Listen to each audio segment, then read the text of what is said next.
Let's go. You know something, brother? It is a sad day in the world of professional wrestling, but a day that we will, look back on and reminisce. It is Mr. Young. That is for in the building, bro. Let's go. Bro. All right. I don't mean, of course, to start the podcast off on a somber note, but it is what it is, right? A legendary, iconic figure in the pro wrestling sphere, universe, whatever you want to call it, has left us. And despite his problematic issues, and we will talk about a little bit of it. No man is perfect. No person is perfect, right? I will dare say that without Hulk Hogan, there wouldn't be the WWE or pro wrestling that we know of right now in 2025. Would you agree? Yeah, for sure, man. And you see the title on today's podcast is The Legacy of Hulk Hogan. We will be very, very balanced, I would say, right? Yeah. We will talk about the good things. We also will be talking about the not so good things. Because at the end of the day, Hulk Hogan, the character, larger than life, Yes.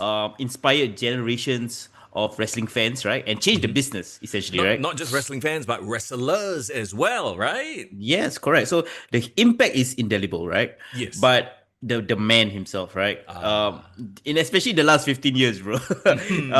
We got to talk about that as well. So it's almost like it's not really an obituary. You know what happens when somebody passes away and then somebody writes like kind of like a account of their life. I think we try to we can share our own memories as well, I would say. But it's gonna be really, really well rounded, holistic look at his career, bro.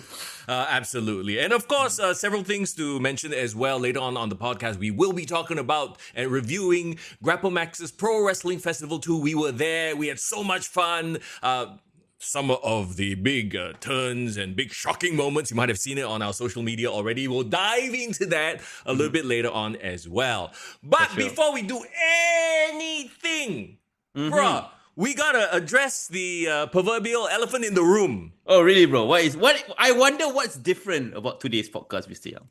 Okay, everybody in chat, can y'all stare at foreign? Can y'all look at the foreign side of the screen right now and look at how crisp, how cinematic foreign.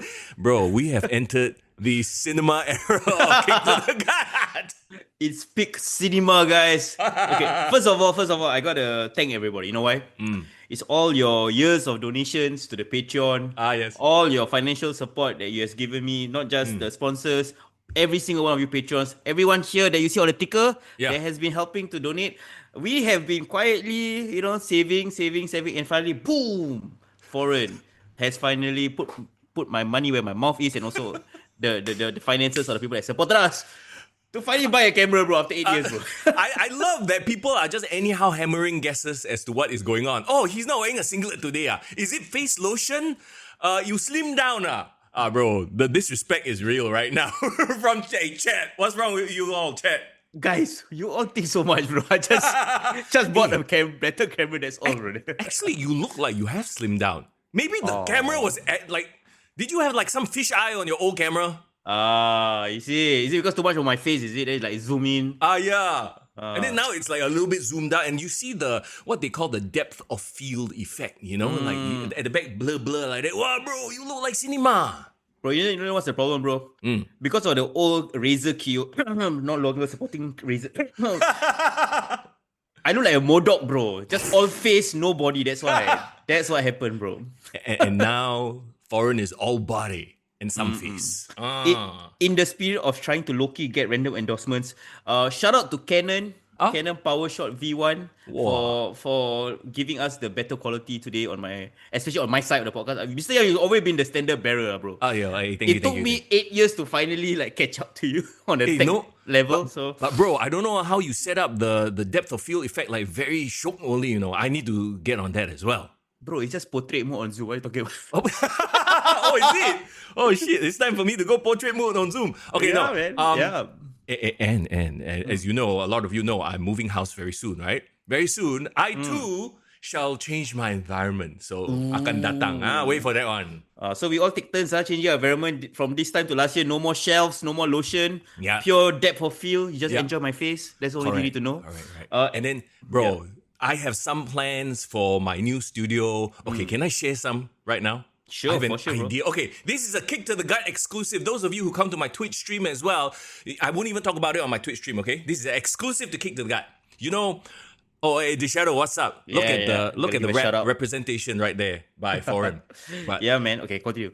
I am going to get this one inspired by Nashwan, because Nashwan, he feeds my bad habits, you know. He sent me DMs, you know. Hey, bro, cool, look, check out this projector. Check this out. Check that out. I'm like, hey, stop it. Are you trying to break my wallet? Is it? So anyway, the idea is because I'm going to have a new blank white wall, a blank canvas, as it were, right? This is my idea, bro. Projector on the wall. Ooh. Every stream I do, different background. How about it? I How love about it, bro? Okay. So in November, when we do Kick to the Guy, at the back, lagi one ring. I see. Okay. Oh, then I placed Marvel Snap at the back. Got Marvel Cinematic Universe. I'm happy that it leaned on the conservative side. I was just thinking non-PGT. I do not know why. What? You just have random What? random background that is not good for YouTube. I was just thinking that for some reason. I don't know why. Why? Since foreigner, are you projecting? Projecting. Get. Look, because like, okay, in our entire history on Kick to the Gut, when have I ever been sus? Chat. When has Mr. Young ever been sus? Every time you mention Lyra Valkyria, sus. Okay, a little Every bit. time we talk about Alexa Bliss, sus. Yeah, okay, fine. Hey, Yeah. idea, okay. Alexa Bliss matches only on my background. Matches. Wow. Okay, Mr. Young. Okay. This is supposed to be a tribute show to Hulk Hogan. Why are we talking about Alexa Bliss? Hey, I mean, they were all wrestlers who grew up on the rock and wrestling era also. Wait. There was a link. You know what's the link? What's the link? WrestleMania 35. Oh, yeah. Alexa Bliss, the host of WrestleMania, got to do a pose down with the Hulkster. There you go. Everything connects like the Marvel Cinematic Universe, my friend. I see. Okay. The Kick to the Gut Cinematic Universe. Let's go. Okay, let's say hi to everybody in chat, by the way. I want to say hi to HS Lee, Alfred, Edison, Irvin. Once again, Sarah is there. The Shadow, what's up? Faiz. Good to see everybody. Yeah, man. I know all of you guys are waiting for the main event, which is Grapplemax Pro Wrestling Festival review. Yes. But we got to address, some heartbreaking news. Actually, not really heartbreaking, lah. It's Well, of course it is. It is for the family. It is for wrestling in general. But before we do anything, I know we sidetracked a little bit just now, but we also have to bring up our good friend, our finance bro, fitness bro, F&B, entrepreneurship bro, the broest of all bros, Hasif. Hey, this is my favorite moment of every weekend. I get to stalk his Insta stories. Let's do it together. Okay, let's go. Look at how... he's doing the Katoshka stuff this weekend, right? Yes. So if you guys are out and about, actually at Suntec area, Twilight Fest is happening. Actually, today is the last day. Oh. So if you're here listening to the podcast, most probably you're not there. So too bad. So it's all good. So I think he has a booth and probably he says limited slots only.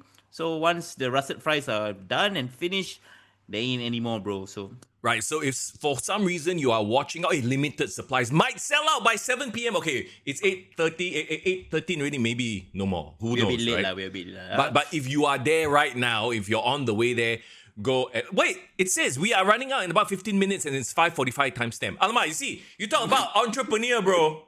He's done for the day already. Bro, he's out hustling while he's sponsoring, man. Gotta give him some respect, bro. That's all That's good. why. Look at him, huh? Hasif, go and drop him a follow. We always show him love because he shows us love. He shows the wrestling community love as well. I mean, go send him a DM if you have any questions, anything you want to pick his brain about in terms of finance, fitness, F&B, and entrepreneurship.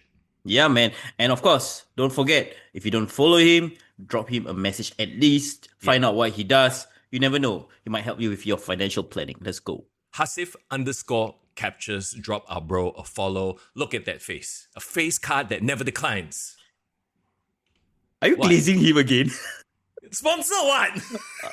Okay lah. So if I sponsor the podcast, then you glaze me lah. Finally, bro. We are bros. I will glaze you all day long with no money attached. How about that? Got you. All of a sudden, playing in the background. You look so good to me. Billy and Chuck. So you consider us Billy and Chuck now? No. We would be Rico and okay, never mind. Forget it. You can't 3-minute warning. 3-minute warning. 3-minute warning. Who's Umaga? Who is Rosie, bro? Whatever lah. Oh, wait, hang on. is this the first sighting of the What? Red Bull tonight? Oh my god. It's gonna be a long night, bro. It's gonna be a long night. We have our first sighting of the Red Bull. Everybody in chat, W Red Bull, please. Because we know when the Red Bull comes out, it's no holds barred. No, come on. We are talking about Hulk Hogan here. I'm here to show my respects. I'm here to call him out. I mean, you can't call him out. He's already passed away. What am I talking about? Well, I mean, he's not averse to a little libation once in a while, Mr. Real American Beer himself. Oh, I sure. I thought, No, wait, what did you think? He was selling beer. no, I said I'm not gonna call him out, and then he said he's not opposed to answering your call. I said, how is he gonna answer the call out, bro? What are you talking about? Bro, I have something in my head that I wanted to say, but with respect, I will not say. No. Too soon. Too soon. Tony Hinchcliffe roasting right now. Okay. No, that one, horrible. Okay, so anyway, yes. Yes. Hey, is that why they pulled Tony Hinchcliffe from the SummerSlam show? Okay, so if you guys don't know, I'm sure you guys know lah. But for context, this SummerSlam they were going to do like a stand-up comedy special. Not a broadcast special, just their own little like club special with Tony Hinchcliffe, the comedian. Yeah. He did it for WrestleMania, if I'm not wrong, right? Yes, correct. Correct. They cancelled the SummerSlam one for some reason. Yes, and I feel it's because it's too close or too soon with whatever happened. And also, I don't know whether it will have been well received. Like, can you imagine all the very, very bad Hulk Hogan jokes that will come out from that night? True. You know what I mean? It could be a case of PR, lah, bro. Yeah, I wonder. Okay, so somebody in chat who is more well-read in terms of the dirt sheets, let us know if they cancelled it before or after the Hulk Hogan news, because it could be completely unrelated and we might be conflating the two, just because anyhow. But one news that I am happy that apparently happened is that WWE is no longer working with, you know what you're talking about? Yeah, Fiend. Okay, so it's funny that you say that, and this news came out, right? Because have you watched this Netflix special called Trainwreck? Trainwreck. Yes. Not John Cena's Trainwreck, right? No, huh? John Cena movie Trainwreck, remember? Really? There was a movie called Trainwreck? Mr. Young, you do not know? I don't know, bro. The one with Amy... Shit, I forgot what's the name. Where he's the one that he made a joke about Mark Wahlberg. John Cena looks like Mark Wahlberg, Mark Wahlberg, remember? Oh, yeah. Okay, yeah. I know already. His Judd Apatow comedy, yeah. Yes, it was like, wow, bro, Trainwreck was 10 years ago. Fuck. True.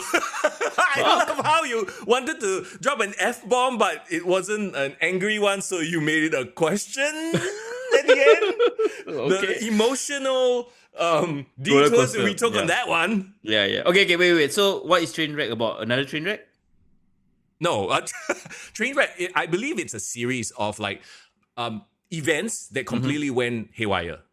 Oh. So there's an episode of Trainwreck called Astral World. Did you hear about the Astral World disaster? I know, people died, right? 10 people lost their lives in this Astral World, and the headline act, the one who put this whole thing together, was Travis Scott. Funnily enough, when this thing got released, that day I was watching that documentary special. Oh. And after I watched the documentary special, I'm like, wow, I never liked Travis Scott to begin with. I like him even less now. And then this WWE news came out. I was like, wow, okay, the whole universe, telling me something. Yeah, apparently he's like damn half-fucked, with his commitments. He do sting halfway and then he gets sidetracked. Typical artist vibes lah. Like, I'm not feeling it today. You know what I mean? Yeah. But the only thing that I'm angry about, which of course is being communicated by the rest of the IWC, is that you just put him in the main event of this year's WrestleMania. Yeah. He was also there for Cena's heel turn. Yep. Like, why you waste that spot on him? Yeah, it could have been literally anybody else, a young wrestler. I don't know, one of these other celebrities that really, can commit the time. Put Logan Paul there, bro. Oh, exactly. Right? Like, at least you've seen that Logan Paul is committed to the bit, right? Yeah. I don't know. I'm just glad that we're going to move on from this freaking, Travis Scott. Did you see Drew McIntyre on the Logan Paul podcast? He essentially called him out. He said F that guy or something like that. Yeah, correct. So I think WWE and TKO has given people permission to just fuck him up. Yeah. And I think maybe because it was a Ari Emanuel move. Yeah. Apparently he knows Travis directly. So I think people can't do much because it was him pulling strings. But now probably he also realized, okay, you know what? let's not deal with this guy. So yeah. Bro, it's like one of those Hollywood things, right? And you think it's only a Hollywood thing, but I think anybody who's worked in corporate, I think anybody who's worked in local media has seen this happen so many times. I'm not gonna name names, but like Let's name names, bro. Why not? Why? Hey, this is not that kind of podcast, okay? Okay. Look, essentially somebody who wants to come in to try this thing that they think is cool, but only getting in because they are friends with somebody at the top, right? And then giving a half-fuck attitude, but they are coming in at the top because they come in with connections, and then they leave in a couple of months because they're like, this is not my thing. I don't care. Whatever. Fuck it, man. You know what? I think we just want to move on. We just want to that's focus life. on Yeah. the wrestlers who are here. Yes. And speaking of Hollywood, you want to talk about our deep dive to Hulk Hogan right now? Hulk Hogan, just the other day, passed away. Apparently, it was a heart attack, right? Very unfortunate. He's only 71 years old, by the way. Passed away on July the 24th. Yep. And It was late at night for us when I saw the news, because I saw the news as it came out. And I don't know if you were awake. Did you wake up the next day and find out, or what? no, I had a late night on Thursday, and the news broke right after midnight. So it was like Thursday night, Friday morning, right? Yeah. And I was on call with my girlfriend, and as I was on the call, and then suddenly I saw like Mothership of all people, like had like a alert. So okay, the crazy thing about Hulk Hogan's passing, right, is that I've never seen so much mainstream local media coverage on wrestling in a long time, right? Well, I mean, as we found out right here on the podcast in the past couple of months as well, there are a lot of wrestling fans in a lot of these outlets as well. You know, especially when Dante went to NXT, for example, it got a lot of news, a lot of coverage, right? Yeah. And I think what is, like kind of heartening about this as well is, through the very sad news, you realize how many generations of wrestling fans Hulk Hogan's has touched. In terms of all the different generations if you were an 80s kid, I mean, as a Gen Xer, right? Yeah. That probably is one of your first memories is Hulk Hogan for sure. Well, I've said this before on the podcast, right? My first feud, my first memorable wrestling thing was the Mega Powers collide. Hulk Hogan and your lustful eyes, brother. Yeah, it's crazy, right? And so many people from different generations can have a different memory or first memory of Hulk Hogan. You know what? Like on the chat, guys, can you just share? So we would love to read it out. What was your first memory of Hulk Hogan? His first matches, or like your first time you saw him? For me personally, because my first memory of wrestling was WWE, right? I was right at the start of the Attitude Era. I remember I told this story. My first wrestling pay-per-view I watched was Capital Carnage 1998. Yes. So my introduction was like Undertaker, Kane, The Rock. So I had no idea about WCW, right? As I started getting more educated about the business, I know there was this other company, and I started kind of noticing people like Goldberg and NWO, right? So, but only in 2002, that is very, very later on, right? Invasion Angle is done, and then suddenly, remember that very iconic promo from Vince McMahon? He's something about poisoning the WWE. Yeah, I will kill my own creation. Yeah. I will inject a bit of poison, and then he swivels in his chair, and then they reveal the NWO logo. And oh my god, like that was crazy, bro. Like, so, okay, interestingly enough, right, because you come in at sort of a later time, I think for the older fans like myself, that meant something. So I'm curious, by then, did Hulk Hogan and the NWO, and you guys being in Singapore, not watching WCW that much or not having access to it that much, right? Did you only know by reputation? Oh, that's the Hulk Hogan that you've seen in packages and not so much grew up watching?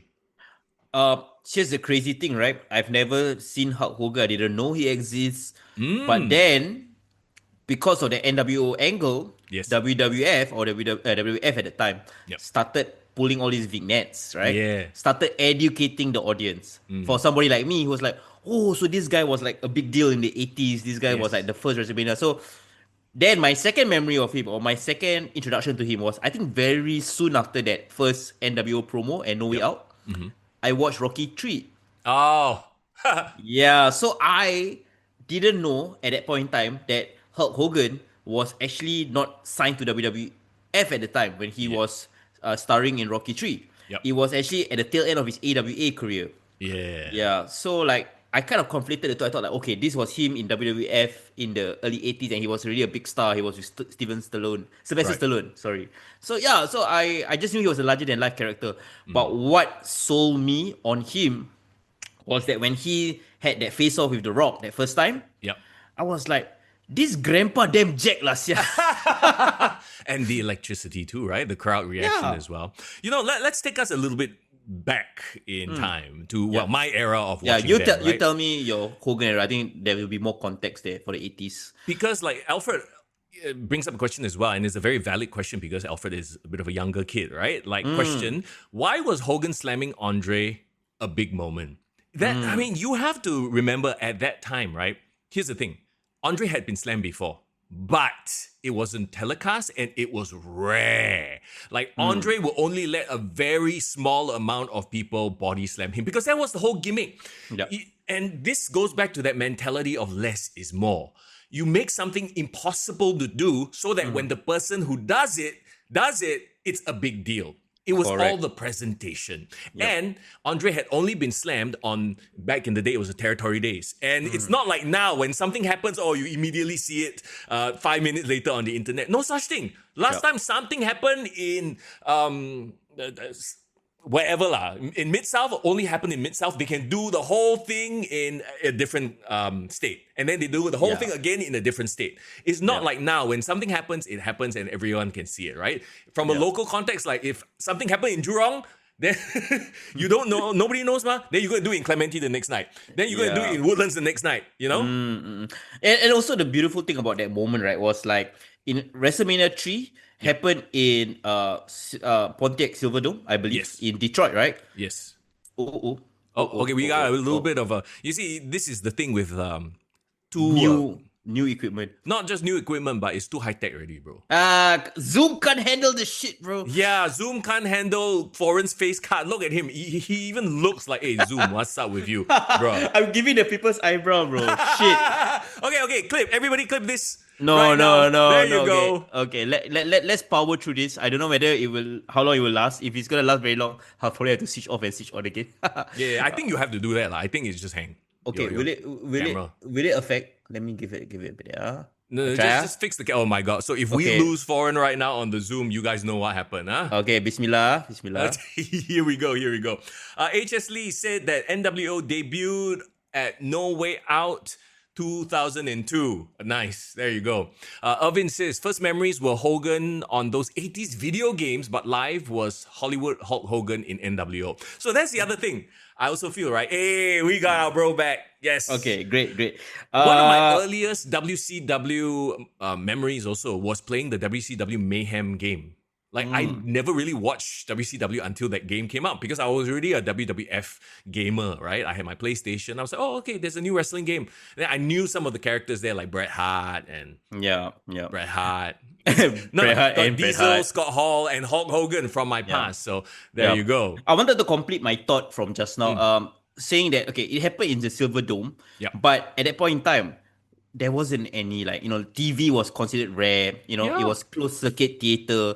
So the news of the body slam, right, probably spread across the world, like, in a delayed manner, right? Yep. So it felt almost legendary, like, oh my god, did you hear, like, maybe 2 months later, maybe there's a magazine in Japan that reported on it. Correct. And then suddenly then it hits Asia, like, oh my god, Andre the Giant has been slammed, blah, blah, blah. So it became like national news or international news, but in a very delayed manner. So even at that point in time, it felt not just a big deal, it felt like a history-changing moment because it's almost like, oh my god, it's the moon. The people landed on the moon, or like World War II has ended. Hogan has slammed Andre. So it felt that big. And the great thing about WWF, they managed to make it into such a big moment that it became legendary, right? Yeah. I mean, look, leave it to Mr. Young to somehow tie it to AEW. Hashtag, oh no. But this is the exact lesson that, the past has taught us, right? Sometimes less is more. If you do something every day, if we see the same old thing, if every day somebody was slamming Andre the Giant, that thing wouldn't have been a big deal.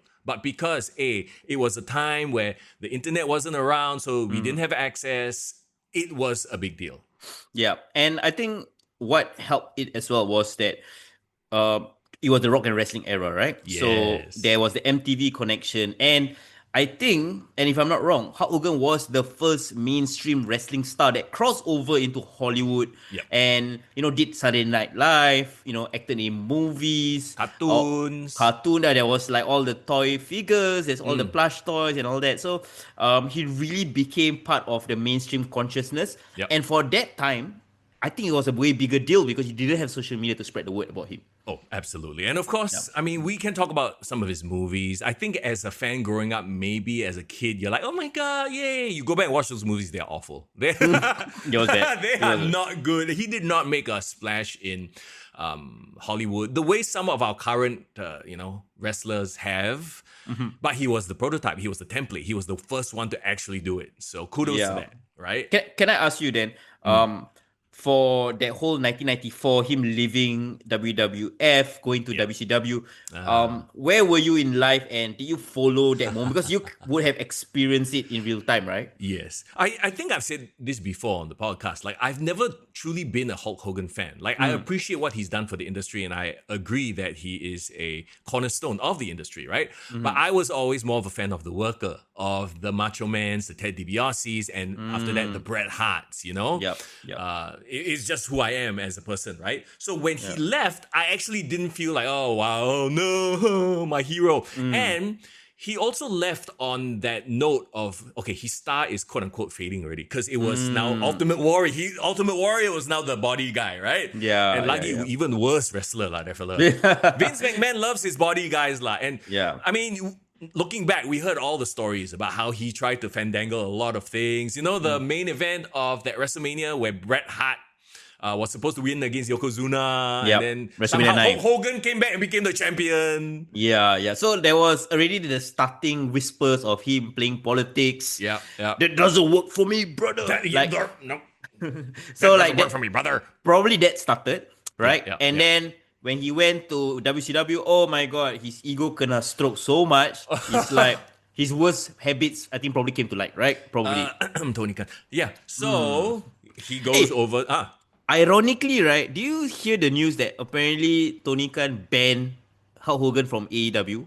Really? So they don't have a good relationship. Like, he has basically went on record to say that he doesn't like or took pot shots at Hulk Hogan as the wife. Why? I have no idea. So those people who might know or might be aware, go Google it. So that's why there was a bit of like chatter saying like everyone paid tribute, put up a graphic except for AEW. Yeah. And AEW only like did like a small mention through Tony Schiavone at Collision today. Yes. So it's very interesting. Apparently Tony Khan, who face of TNT right now, was against Hulk Hogan, the first defector from WWF. So okay, yeah, that is very interesting. Very, very interesting. But okay, I think a lot of people will also argue that Hogan was a made man. Like, he was the right person at the right time. If you think about it, right, he was there and Andre gave him the honors. Iron Sheik gave him the honors, did the honors for him. Who else, Like, there's just so many. Randy Savage.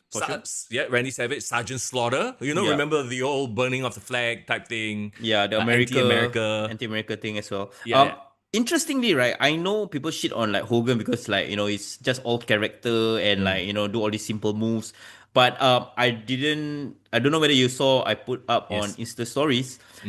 Hogan actually can wrestle. Yes. It's really a case of where you go to WWF, Vince wants you to tone it down, focus on, repeating all the moveset so that it's easier for people to remember, keeping it simple. But when he was in Japan against Antonio Inoki, IWGP Championship in 1983, bro was chain wrestling like a mofo, bro. Okay. Hang on. Before you make it sound like he is some like Bret Hart, no, he's not. He's not Bret Hart. He is, yeah. But yes, he had the skills. It was there. I think a great example of this in the Attitude Era is Stone Cold Steve Austin. Yeah, for sure. Bro was a much better technical wrestler in WCW during his Ringmaster days, but once he basically became a punch kick brawl guy, but an amazing personality, his stocks shot up. So there's something to be said about that. Look, it's not something that works for everybody, but I think given the right opportunity, once again, right person, right time, and he ran with the ball. Correct. Oh boy, here we go. Talking about running with the ball, it looks like Foreign's camera ran away with the ball again. Is it giving you flashbacks, Mr. Young, from Oh my god, few yes, seasons it is. ago? Yes, it happens, man. I feel the pain. No worries. I think everybody in chat also feels the pain. It's all good. This podcast brought to you by EOS Webcam Utility. Hashtag Guys, no connection. no connection. Maybe we are too good for Zoom right now. We are too good for Zoom, guys. We have outgrown Zoom, guys. That's right. It's time to move on to another platform. If you guys know another platform, let us know, okay? But yeah, so you talk about that era, then him defecting to WCW, right? Okay. The Shadow's like, we called it. Start ready. Okay, All the people who have streamed before know the feeling one. Yeah. I think Foreign getting excited, drinking his Red Bull, he's probably bumping wires. That's what it is. Nah, I ain't touching nothing, bro. I ain't touching nothing. I'm gonna be a good boy. Oh, yeah. Okay. Yeah, no hand lotion, cannot anyhow touch things. No, yeah. Okay.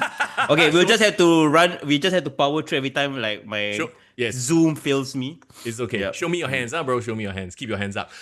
So his time in WCW. Look, at the start, it was a big deal. It was a huge coup for WCW. You know, him showing up, him doing all the press and blah, blah, blah. And of course, that sent WWF into a panic. We all remember, well, not everyone, but you've seen the footage before, the recap videos of the Huckster videos, the Huckster spoofs, right? Not WWF's finest moment, to be honest. Like, why would you spoof that one of your top names has left? You're telling everybody that he's left. Yeah, I just felt like at that point in time, like, you know, wrestling was very, very combative. People were warring with each other, and Hulk Hogan has essentially broken his relationship with Vince McMahon, and he just wants to, you know, be the defector and try to put Vince out of business. It was just purely business at that point in time. But people took a lot of low roads and shots. Oh my god, what happened? Do you all start memes? Najwan already screenshot, so there you go. Memes are incoming. But yes, there you go. Sorry. A lot of low roads. He comes in, and let's be real, it was a big buzz. It got WCW a lot of attention, right? But again, his gimmick, his Americana yellow and red thing, it was on the decline. You know, he was there. I mean, it's not a small thing, but also at the same time, you could feel like, oh, okay. As the weeks went by, his popularity was waning. Definitely something needed to happen. And we're not going to go through the whole, like, how he pitched or how he became that third member of the Outsiders and became the NWO, because you can watch the documentaries. But I guess, okay. But where were you at that point in time? I was still watching the WWF, and I was okay with the product. Like, it gotten a little bit cheesy, but I was a diehard. I would still watch, I see. And you will probably be in like 14, 15 at this point in time, right? 14, teenager, let me check the year. 1996 or 95. 96? No, bro, I was in uni already. Oh shit! Yeah, I was in uni. Yeah. In 2000, so at the end of the 90s, basically, right? Okay, and gotcha. of course, the big reveal, Hogan's the third man. Bobby Heenan almost ruined the surprise, if you remember that. Yeah. Like, all of us in the wrestling world heard about it, and like the ramifications of that, right? It's like, I mean, for those of you who are younger, it's like Cena turning heel. Like, back then, he was the de facto good guy. Take your vitamins, eat your prayers, say your vitamins, whatever the hell it is. And I think probably that would have been a huge deal in the 90s. Like, Hogan turning heel would never have happened in the 80s, right? So it probably blew a lot of people's minds. But I think it also breathed new life into the character. As you'll talk about later on, how turning heel might actually, breathe new life into your character in general for a lot of wrestlers as well. But if you think about that as well, right? And that goes to how amazing. Some people will say it's the booking, but also, again, you need the character to pull it off. You need the human being, Terry Bollea, to pull this shit off and carry it on his back, right? You can stick in some no-talent fool and it's not going to work. But Hogan defined 80s wrestling as the, perpetual babyface good guy. And then Hogan, in a lot of ways, kicked off the Monday Night Wars. He personified the Attitude Era, but in WCW. Like, a lot of us don't remember it that well because we didn't grow up and watch the WCW product through that era, right? But if you were a WCW fan, that was it. That was the Correct. shit. That was the Attitude Era for you. Not the DX, not the Stone Cold, not the Rock. Would you agree then that Hulk Hogan has mastered being a babyface and mastered being a top heel? So he has done both, and he has been the best at it. Yes. Right? Yes. Again, people will argue that, there's amount of politic playing involved there as well. But you cannot deny the man did what he needed to do and did it well. Correct. Him, Kevin Nash, Scott Hall, also rest in peace. Two-thirds, man, of the original three. Correct. So I believe that, as somebody who watched wrestling in the 80s and 90s, Hulk Hogan was still a huge part of your viewing habits, Like you couldn't get away from him, right? Yep. And that's why I felt like when he came back in the WWF, right? I heard about the legend, right? Yes. But then seeing him in real time, okay, I think Hulk Hogan in 2002 back in WWF was a surreal moment. Probably for everyone, not just people who never seen him, people who have watched him. It's like after everything he has done to WWF, to be back, oh my god, and then facing against the current stars like The Rock, right? Yes. You wanna move forward towards that era for Hulk Hogan, because like at that point in time, right, Hogan coming back felt like hell has frozen over. Yes, because of the reputation, because of the bad blood, quote unquote. And it's kind of crazy to me because, like, I wouldn't say that his third quote unquote decade was a huge decade, but it was still like he had a lot of moments. I still remember him winning the tag team title with Edge. Yeah, so random. Mr. America nonsense, right? I want to read a couple of responses from our Instagram stories, because I put out to the groups, like, share with us. I just burped on You air, just guys. burped into the mic. What the? Cheers We to the are Red Bull, bro. Clearly a very professional podcast. We are a over professional here. setup. What are you talking about, Mr. Young? Okay. Yeah, look at the camera, right? Yeah. So yeah. So Burping into the mic willy-nilly. Oh boy, here we go. We got come. some responses from our listeners, and I just want to read them out to you, because all of them shared their memories, and it was around this 2002 era, right? You have Lincoln saying Hogan versus The Rock, WrestleMania 18, probably the most hyped crowd ever. We Yes. can talk about the crowd in a bit. I Am Adli also says Rock versus Hogan, that and the night after Raw, where he had that super sustained ovation. Remember, 8 minutes. I remember Yes. that. Muhammad Daniel, when Hogan changed from NWO to Red and Yellow with the Voodoo Child theme song. Yeah. Ooh, that was amazing. Most people say Hulk Hogan versus The Rock, but Ray Gacy says Hulk Hogan versus Triple H at Backlash. I can tell by all these responses how old you guys are, yeah. Yes. Like I'm the unk of the group right now, talking about the mega powers and shit like that. Like It's Hogan versus Randy, Hogan versus Slaughter, those are my Hogan memories. But y'all are like, man, cool, that's cool. So see, that goes to the longevity of that character, of that man, right? Yeah. That almost 3 decades he was in the wrestling zeitgeist. Bro, my question is, who remembers Hulk Hogan and their earliest memory of him is at TNA? Huh? Oh my god. Oh my god. Wait, what year was this? That I was clearly didn't watch any of this, by the way. 2010. 2010. So Yeah. his 4th decade, I suppose. Correct. Yeah, that was. Oh no. Okay, no. I don't want to jump straight ahead to that, because we need to address a couple of very, very memorable matches that Hulk Hogan had in the 2000s. Okay, right? go ahead. 2000s. Let's go. Okay, so 2002, he had that, heroic comeback. And I always thought it was weird that 1 month after Hogan versus The Rock, right?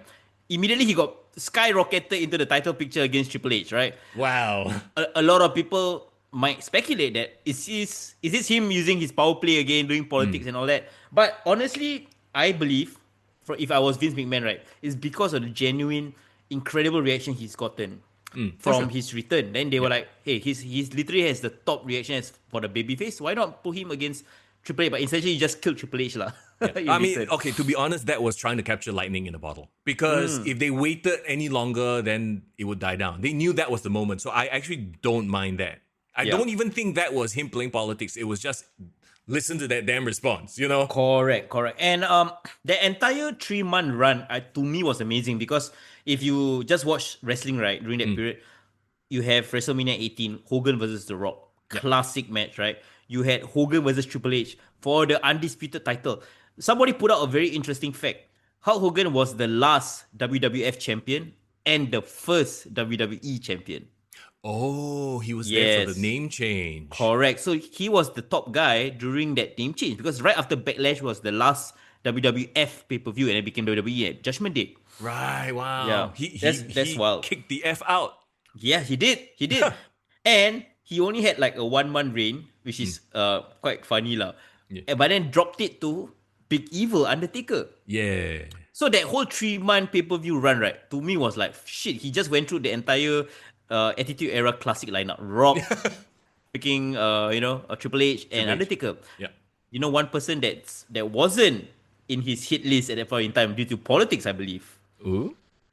Stone Cold. Was this when he took his ball and went home? This was right after that period.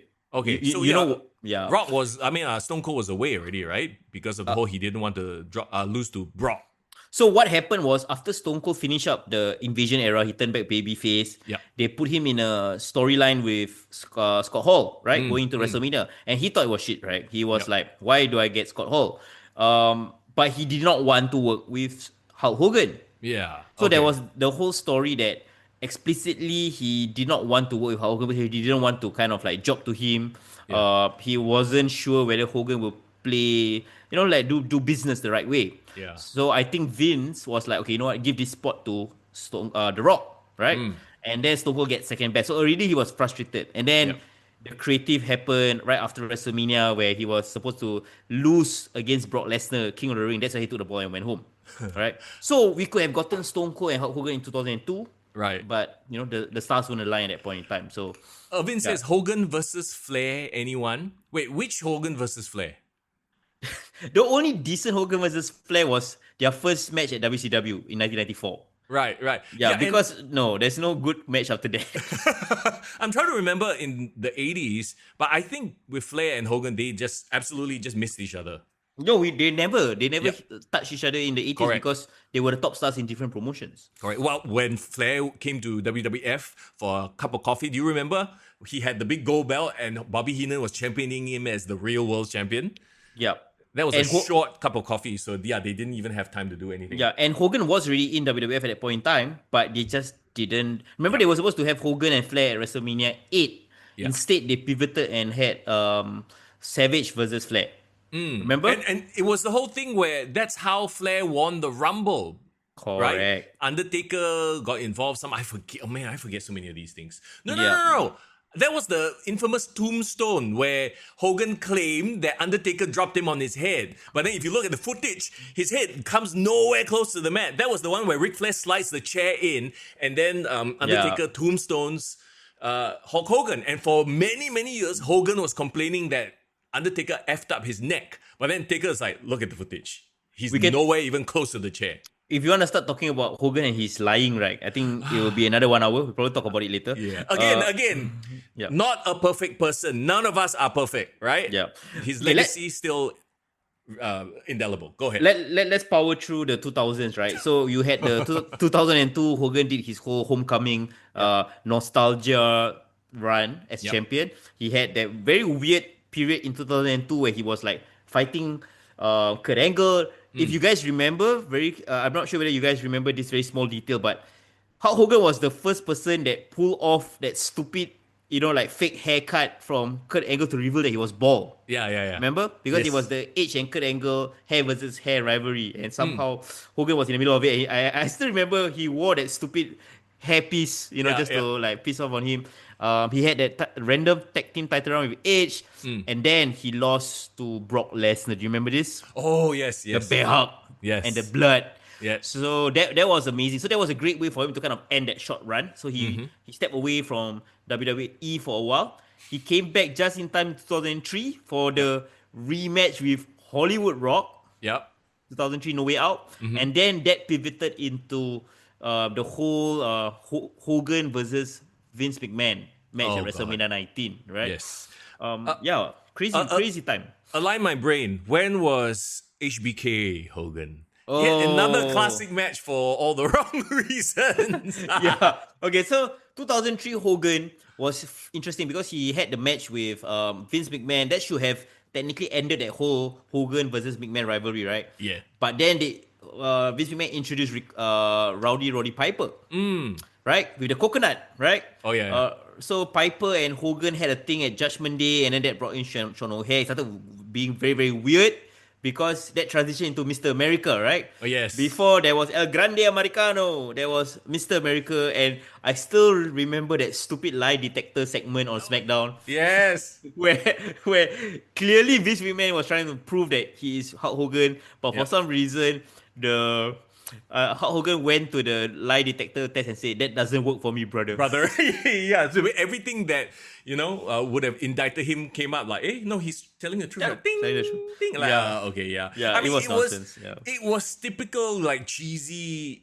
I wouldn't even say it was 2000s wrestling. It was almost 90s-ish, 80s-ish. Yeah, it was just dumb. Jeez, At that point in time, WWE has won the Monday Night Wars. They just had free reign to do whatever they want, right? Yeah. But very interestingly, he did not appear at all, make any appearance in 2004. So what I heard from that period was there was some issues he had with Vince McMahon. Yeah. I'm not sure what went down, but because of that, he didn't want to be part of the 20th anniversary of WrestleMania. He set that one out. He apparently spent some time in New Japan at the end of 2003, that era. Correct. Yeah.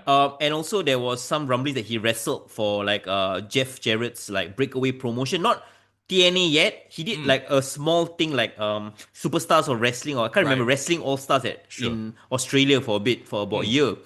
He only finally came back in 2005 for, of course, what we remember as the infamous SummerSlam match with Shawn Michaels. Yeah.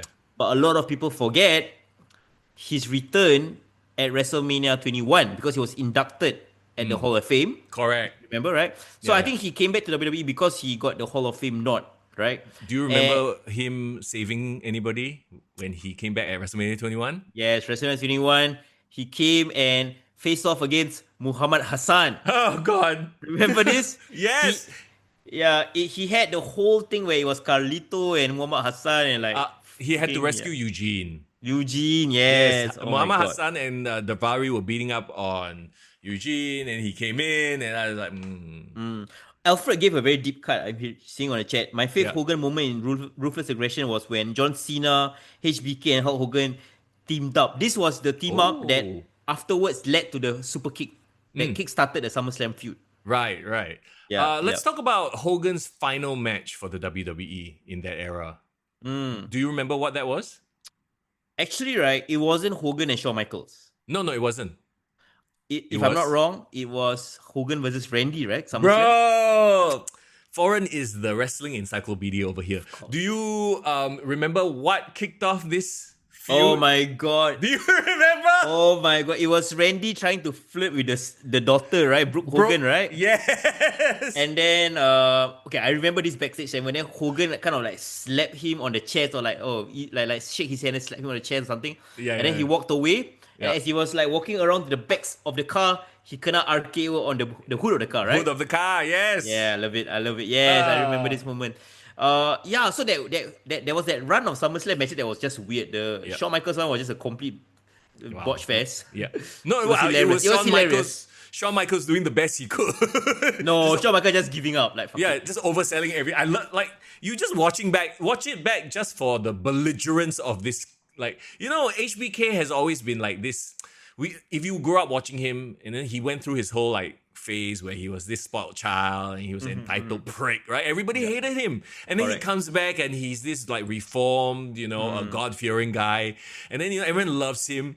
And then he has to work with Hulk Hogan. And then you see glimpses of his like T-biking come back.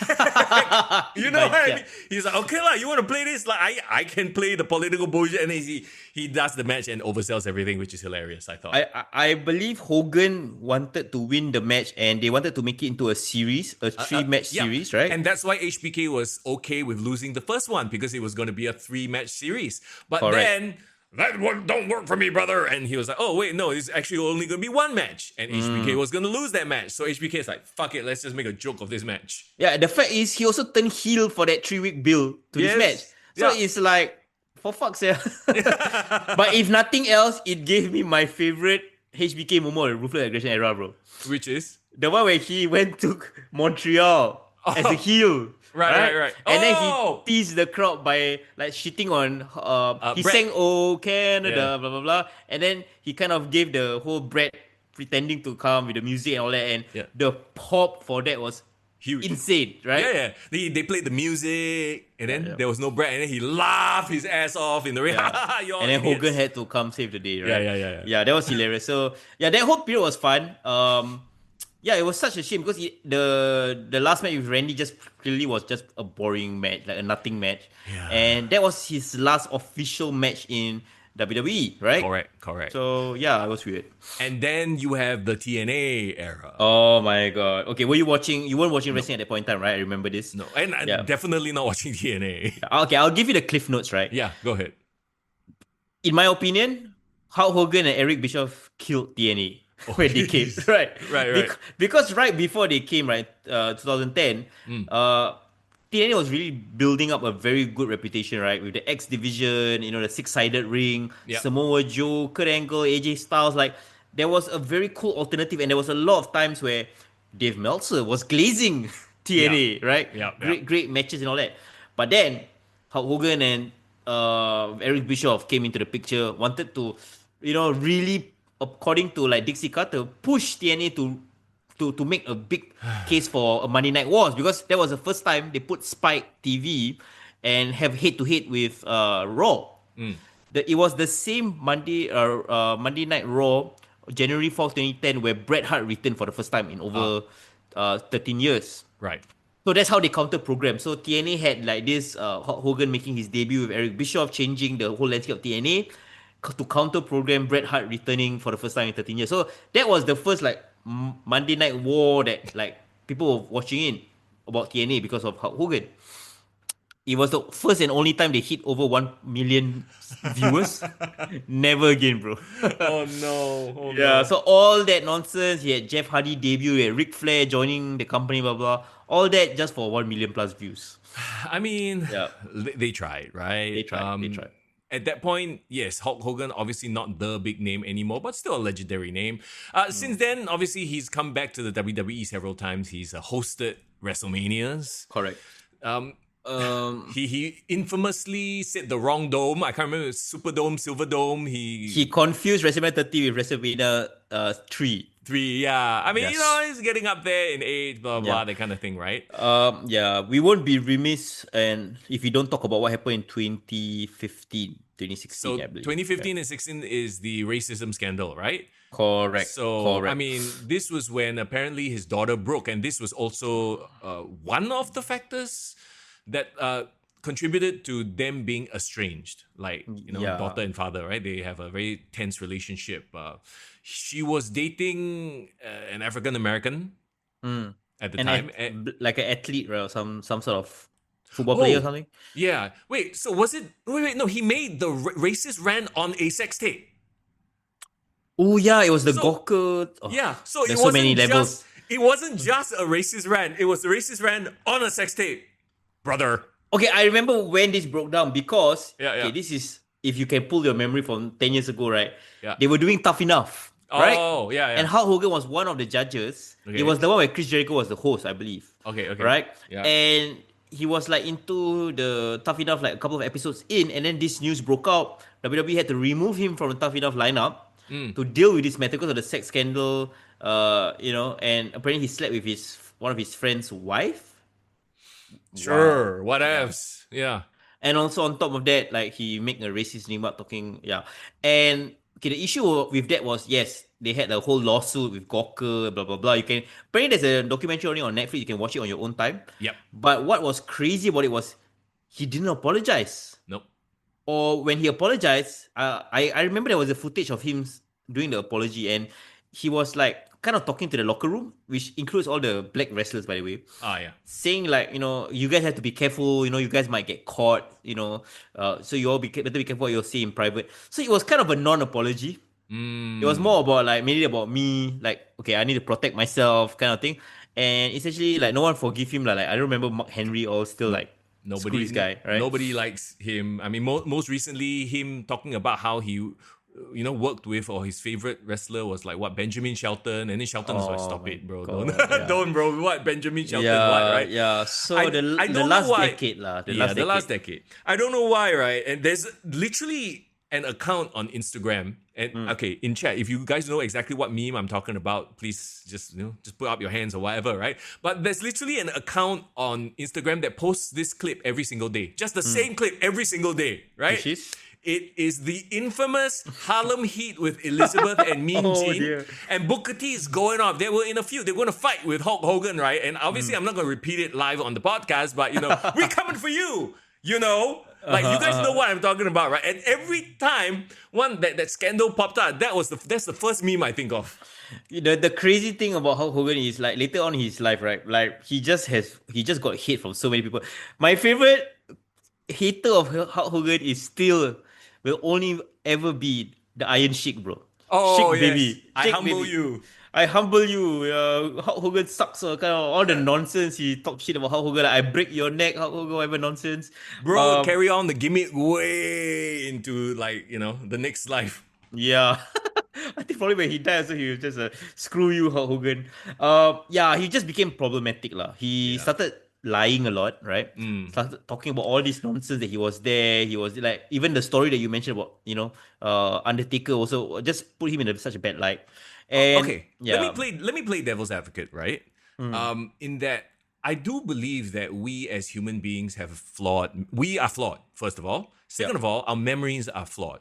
Like, there's a reason why, like, eyewitness testimony a lot of times is not admissible in court, is that we not make shit up. We fill in the blanks where we don't know or don't remember what has happened. You know what I mean? Correct. I agree with you. And if you deal with people who are older, like, people in their 80s, 90s, or people who have had like concussion issues and stuff like that, right? You will start to notice that is actually something that they do. They are filling in the blanks, and a lot of times they believe the things that they have filled in. Yep. You know what I mean? Like, and it's a coping mechanism a lot of the time as well, because like it's a scary thing not to know and to admit, like, oh, I actually don't remember what happened. But let me fill in the story and when we fill in stories, we fill it in however we want, and that benefits us. Why? Like, that's only human nature, right? And so you repeat the same story over and over again, it becomes your reality. And everyone else can tell, oh, actually, that's a lie. That's not true. Yeah, perception becomes reality, like essentially what happens. You know what? I'm not gonna try to defend, Hulk Hogan for all the racist remarks he made towards the black community. Like, if the black community just wants to celebrate his death or like react the way they want to, who are we to say, right? Right. I think nobody should be celebrating, somebody passing away. Yeah, unfortunately, there's been a lot of like, I don't know. It's just I think people on the internet are just they react for the sake of, oh, look, I want to get a reaction. Oh, I want to, ultimately, I think Cody said it very well. Like, yes, he what was Cody's quote on? Complicated. Yeah. He complicated issues, but ultimately his contribution to the wrestling world, he walked so that everybody else in the wrestling world could fly, and that is a fact. Yeah, that's a fact. So we can acknowledge, the contributions he's made. We can also acknowledge the flaws that he has. I wouldn't say racism is a flaw, though. I would say racism is a choice. So yeah. He, in that sense, that he did a lot of things that a lot of mistakes. But somebody said, I think, shout out to Good Mike Wood, one of the podcasters out there on the YouTube community. He said that for all of Hogan's flaws, right? Do you realize he was never a bitter wrestler? Like, people talk shit about him. Like, okay, Goldberg talk shit about him. Bret Hart talk shit about him. Randy Savage. Everyone talk shit about Hogan. But Hogan's always like kind of like brush it off. Do you realize that? They're like, oh yeah, Bro, like, what I mean? You know why? Why? Because he outperformed all of them. If you are making more bank, have a better contract than everybody, why you sweat them talking shit about you? Because he is the top star. He was treated as the top star. So in a way, like, he accepts it, like, okay, like, yeah, you guys can be bitter because I got the rub, right? I got the push. Yeah. So if nothing else, at least he never came across as like a bitter vet, right? Somebody also said that, like, you know, like he's problematic, but he's not a Ric Flair problematic, you know. Oh, so that is another, conversation for another day, hopefully. Yeah. Not So soon, but yeah. so the next level of problematic will be when Ric Flair passes away and Vince McMahon passes away. That will be a very interesting podcast, I would say, right? Yeah, interesting stories will absolutely come out. But Yeah. again, we can't discount what he's done for the wrestling industry. 3 decades at a top level is nothing to, laugh at, right? Correct. Like if you think about the wrestlers who have accomplished something like that, who? Correct. Who? And his relevance speaks all the way until today. Like, Yeah. just this year alone, he was at the Netflix premiere. I know he was shilling his American brand. He was getting booed. And he was booed out of the Booed building like crazy. Oh. Yeah. And it's tough lah, because can you imagine, like, he really epitomizes that phrase, like, you either die a hero or live long enough to become the villain, right? Yeah. He has lived a life where he experienced the highest of highs, the most beloved wrestler, and then also The most hated experience- wrestler. correct. Yeah. Being disgraced and all that. So, at the end of the day, what's has been said, what he has done has been done. The chapter has been closed. Right now, it's only we only have his memories. So, whatever memories you have of him, good or bad, I would say we can all agree that he was the top star in wrestling, and without him, wrestling as we know it wouldn't be what it is today. Rock wouldn't have his, template to go into Hollywood. John Correct. Cena, Batista, Cody now, like he was Yep. the first one. So, yeah. Yeah. So for better or for worse, I think we can all acknowledge that. And I hope that we were quite fair and balanced in our look back into his career. Yeah. Mr. Young, what do you think? Brother, I think what we said is what we said, is how we feel. Like I don't think, like, okay, who here in chat is like a massive Hulk Hogan fan?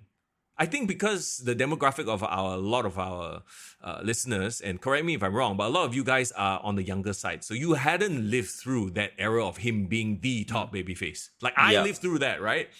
And so I think if we talk to an older generation who maybe didn't watch the wrestling of the 2000s, they probably have a very different view. And they are the ones who are like, yeah, I grew up on him.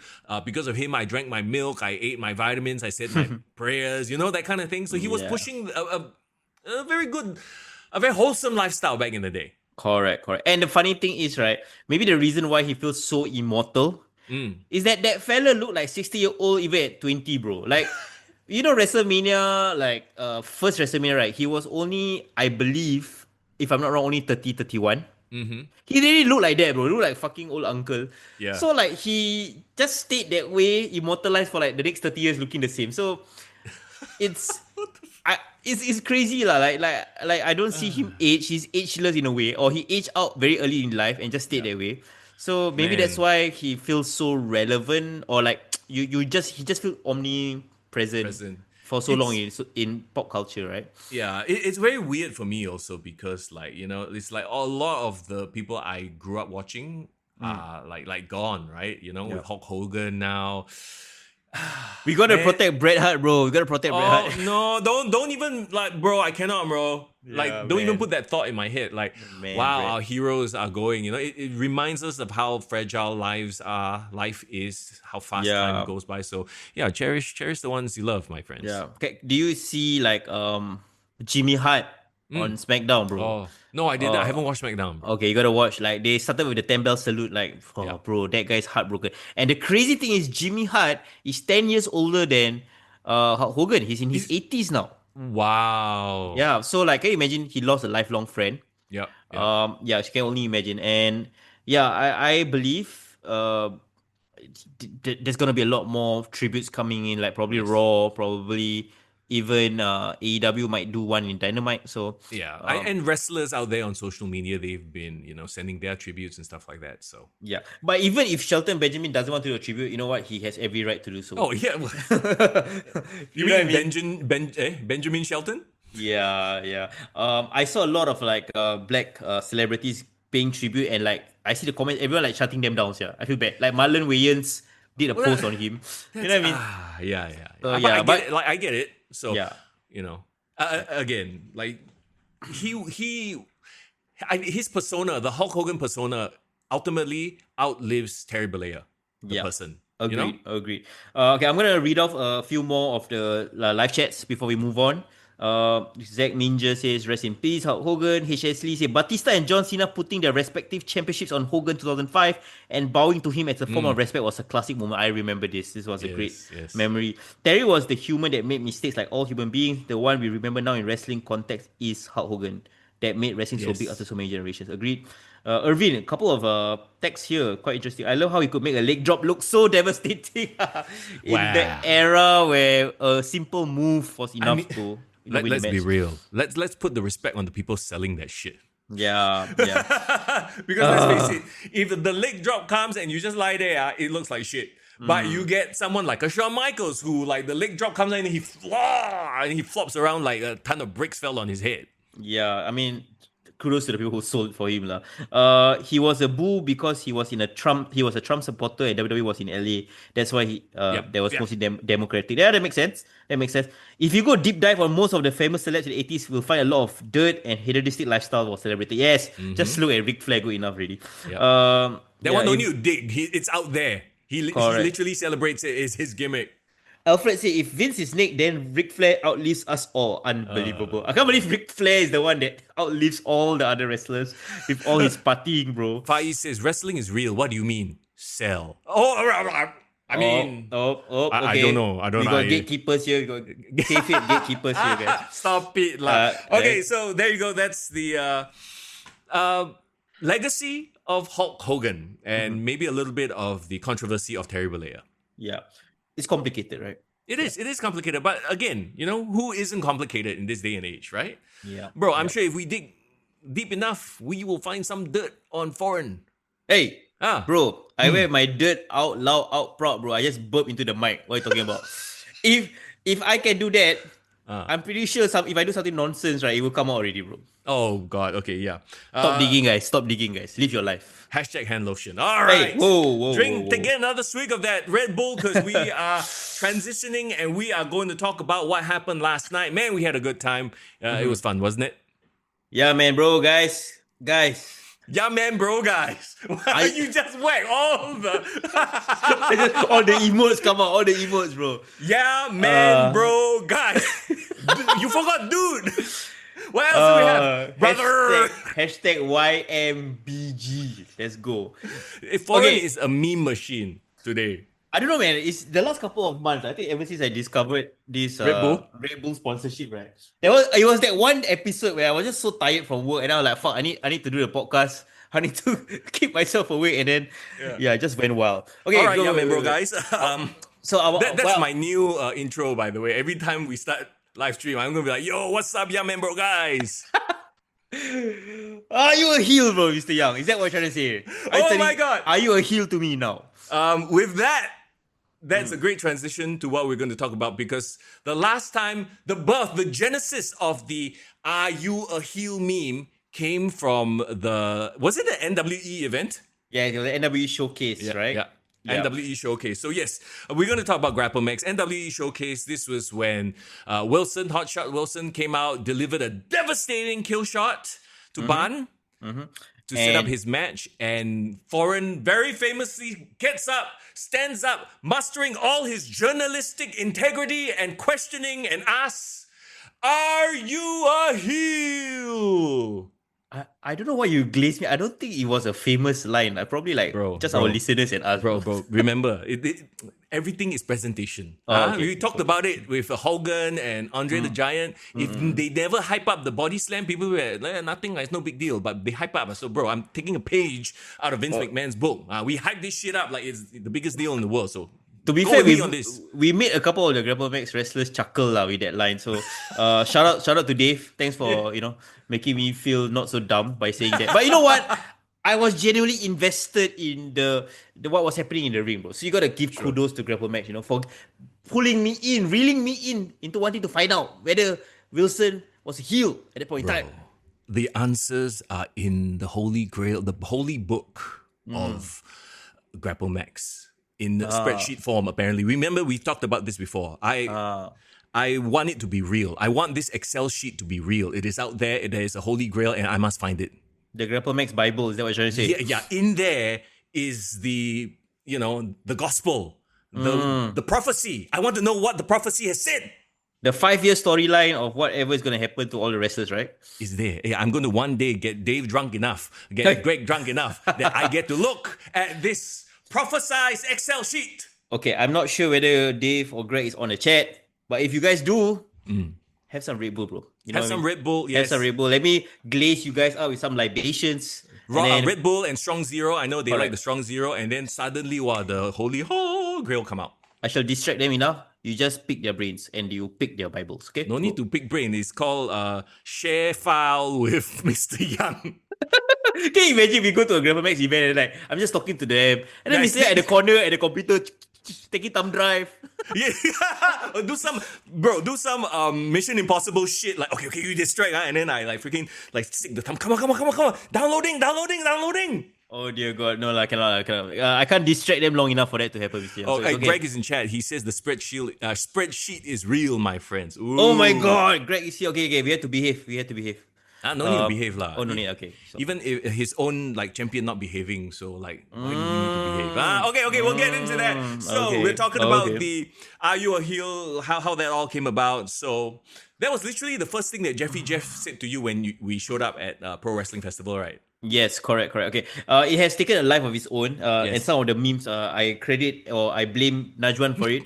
But when I was going to Pro Wrestling Festival, right, to me, right, what my expectation of was how can they deliver a bigger show, a better show than what we saw last year at Grapplemax Festival 1, right, in November last year. Because that was an amazing show. They did it, inside the hall. They had all the fog, they had all the presentation and everything. Everything felt really, really cool, right? But then I remember Greg told us, they have to move it and do it outside because of something, right? So they were worried, right? How are they going to control the crowd? How are they going to get the atmosphere and all that? But you know what? The first thing I saw, my first impression when I saw the ring and the layout, I was like, man, this looks even bigger. Bro. This looks like WrestleMania 2.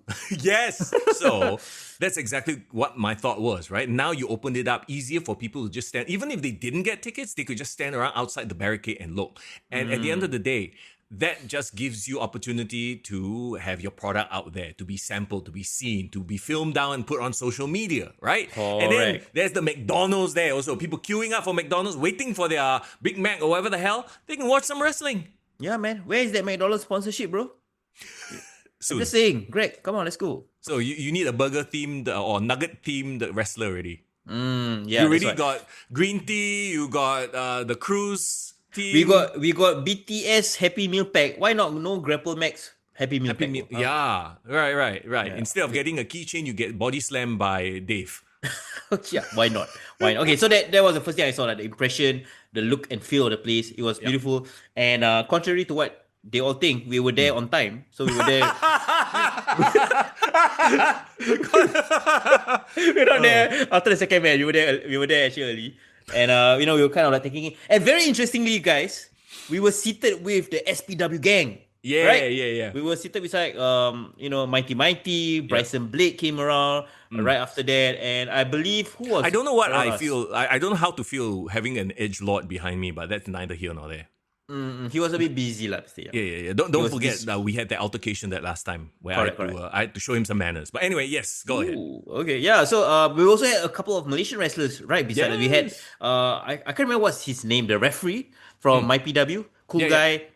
We had Phoenix Rose as well in our row. We also had we finally met the guy from Southeast Asian Wrestling. Yeah. His name is Simon, I believe, right? Simon, dude travels to catch wrestling in Southeast Asia. Does a really, really cool magazine, by the way. Yeah. Oh, yeah, we got copies of his magazine as well. He literally flew to Singapore just to watch the Grapplemax show. Yeah. The last time I know of somebody who actually flew to Grapplemax just to watch the show is Lil Ray Black, bro. Just saying. The dedication. Dedication of these wrestling fans, bro. I don't know where to go with this. Hey, she halal already, She halal. Well, you know what? Sometimes wrestling really brings in the hardcore fans. I don't know how to react to this. It's true, what? Yeah, the hardcore fans. We are the hardcore fans of wrestling also, what? We go to all the wrestling shows, we talk about wrestling. Yeah. So is that your favorite category? We're hardcore. Remember the Big Foley chant? We're hardcore. He's hardcore. Whatever. Anyway. So that's your favorite category, lah.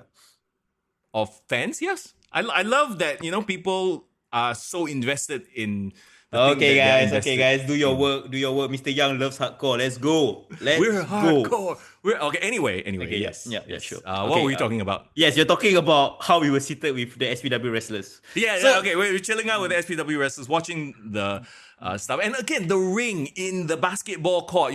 And we were wondering, like, would the basketball boards be down? No, they were like retractable, so they were up I in the didn't air. know you can retract basketballs up to the roof. That was so cool, bro. That was so cool. I was was cool. hoping that they would be down and somebody going to do a 3-point shot, but no, none of that. I see. Oh, Alfred said I was sitting behind Little Ray Black. Cool. Ooh, what a view. Okay, anyway. So we're talking about the back of her head? structure. No, the structure of the screen, right? Okay. So one thing I wanted to point out as well, I thought it was really really cool. I know it was foreshadowing, but didn't they did a bit of an AEW thing, Mr. Young? Oh yeah. So there were two quote unquote two entrances, right? There were Correct. two ways that the wrestlers could come out. And the heels would come out a certain entrance, the one nearer to us where we could see, and the other one was the quote unquote the babyface entrance. Correct. So immediately I was like, this is gonna help us a lot in terms of like knowing what's gonna happen, or a lot of foreshadowing, right? Yeah, a certain champion whose alignment Foreign was confused about and needed clarification. Am I sexually confused? What are you talking about? What? No, What? alignment. You see, my alignment was confused. What are you talking about? Heel and what the Oh, heel and face. Okay, gotcha. Okay, guys. So, Bro, it's the Red Bull. It's not even 10 o'clock yet. Come on, we're guys. gonna Okay, talk come. about the first match, guys. Come on, Let's let's go. kick off. Let's kick off the show. So the first thing we had was the NWE Academy Showcase match. This was, if I'm not wrong, the second match that Armani has done. Correct. In live in person with like a crowd, right? I was there for her first match with the twins, when she was partnering with a tag team partner. Yep. And this is her second match, and it was a tag team match. Yep. And also it featured the return Yes. of Divya. Oh, that's exciting stuff. I know you're a big fan. I've watched her once as well. Like, I understand why you're high up on her.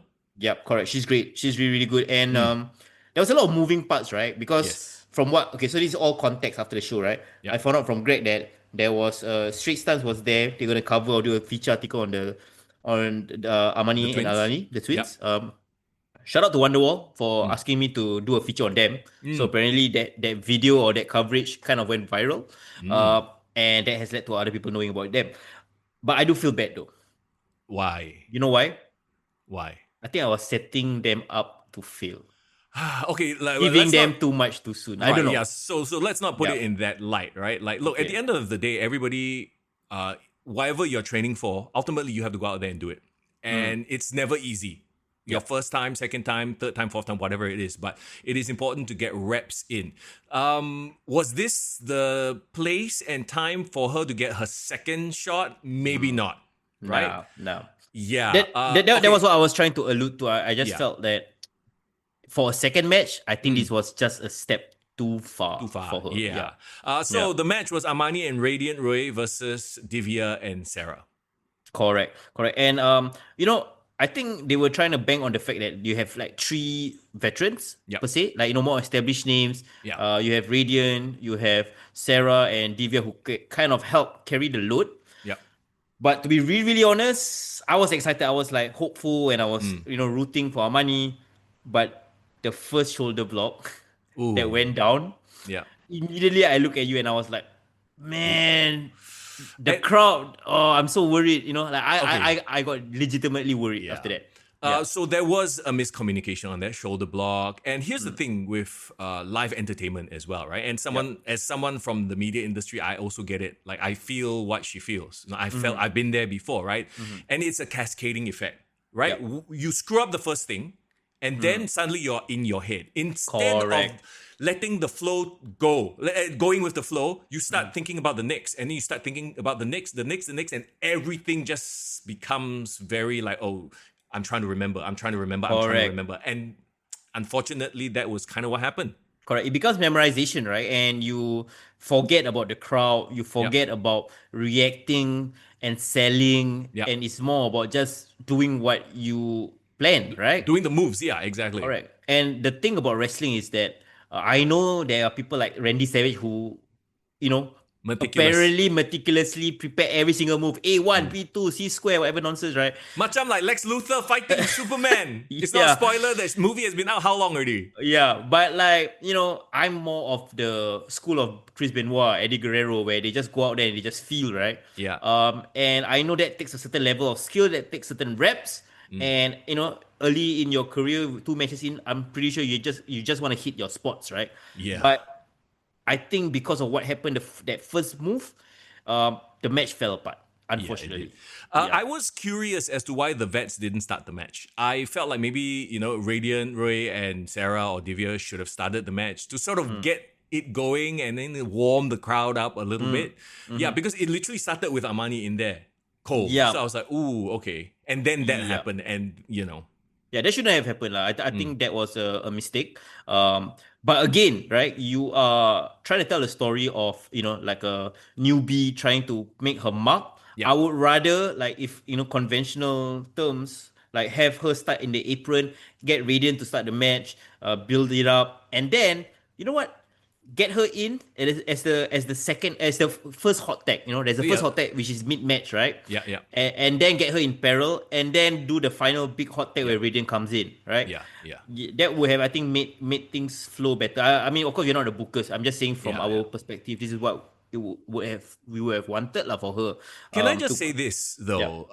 And kudos to the Grapplemax crowd, right? The crowd was really understanding and nice about it. I feel like we've seen it before on social media, indie shows, blah blah blah, right? Like something bad happens, and then immediately there's a "you fucked up" chant. Correct. There's none of that. It was just supportive atmosphere in the crowd, and I appreciate that so much. I think what helps is that it's not just the Grapplemax diehards or people who were there. There was a lot of new people, people seeing wrestling for the first time. From the heartlands in Jurong. So they might not know how to react, maybe, or they were kind of being more measured in their response. So I think all those things help.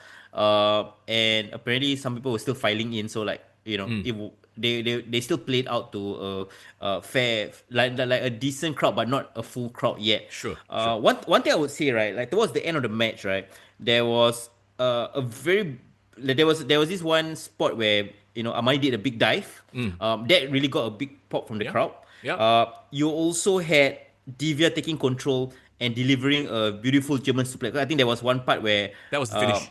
Correct. Amani wanted to do a jump off the corner, but she made it look like she injured her ankle or like she tried to sell the ankle. That felt very, very random. The timing, I think it was because the timing was off. Correct. There was between the person giving it and also receiving, it was just a bit bad timing. But I think Divya tried to kind of take control of the situation, delivered the German suplex for the pin. So it was a good ending.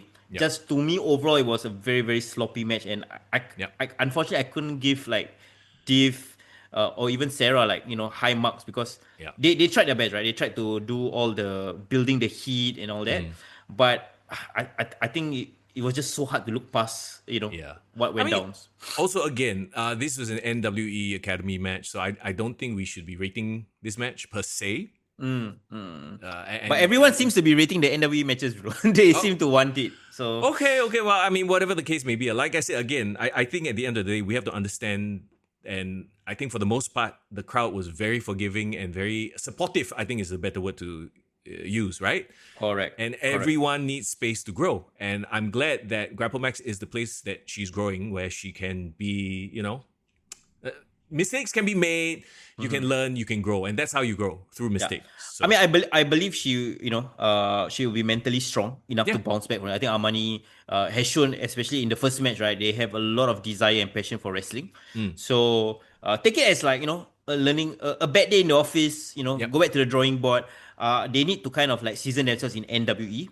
I'm honestly okay if they don't appear on a major show for at least like maybe the rest of the year. Just build that connection. Like for example, like Devon in the next match not in the next match, but Devon and Nathaniel, right? They fought so hard, did so much matches before they had like a standalone match in a main show. So let them cook lah. Bro, I want to now at this point share something with you. What to mistake? just remind everybody that we will all have mistakes in front of people, here and we we go. should never let these things, these moments, define us. Okay. Yeah. I want to take us back to, I can't remember the year, but this was like when I was still at the younger station. I was at 987. We were at, the Sentosa Siloso Beach countdown. Those in Oh, chat, dear God, wow. do you remember the Sentosa Siloso Beach countdown? Now it's like replaced by Zuka and shit like that. But back then, it was the year-end countdown, right? There I am with my colleagues. We were all on stage. We're talking thousands on the beach dancing to count down to the brand new year. And there I am on the and this is the first time they got us on the stage, all the DJs. We were doing hype work, bro. I had never done this before. What year was this? Do you remember? I can't remember, bro. I can't remember. Okay. Again, if you guys have been to one of these Siloso Beach countdown shows, let me know in the comment. So there I was feeling myself, bro. I was like, yo, where are my friends from Malaysia? Singapore, Australia, Aussie, and all that shit. All the typical hype, the crowd shit, right? Yeah.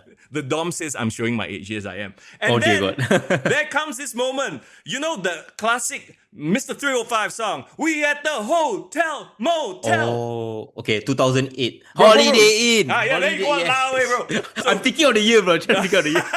So The that song was- came out, yeah, okay. Bro, this is core memory. This is the moment I'm there. And you must imagine, we had thousands of people dancing, drunk, half of them from everywhere in the world, right? Dancing to, we in the hotel, motel, holiday. And then I'm like, everybody, where? We in the hotel, motel. I did a Brock Lesnar in front of thousands.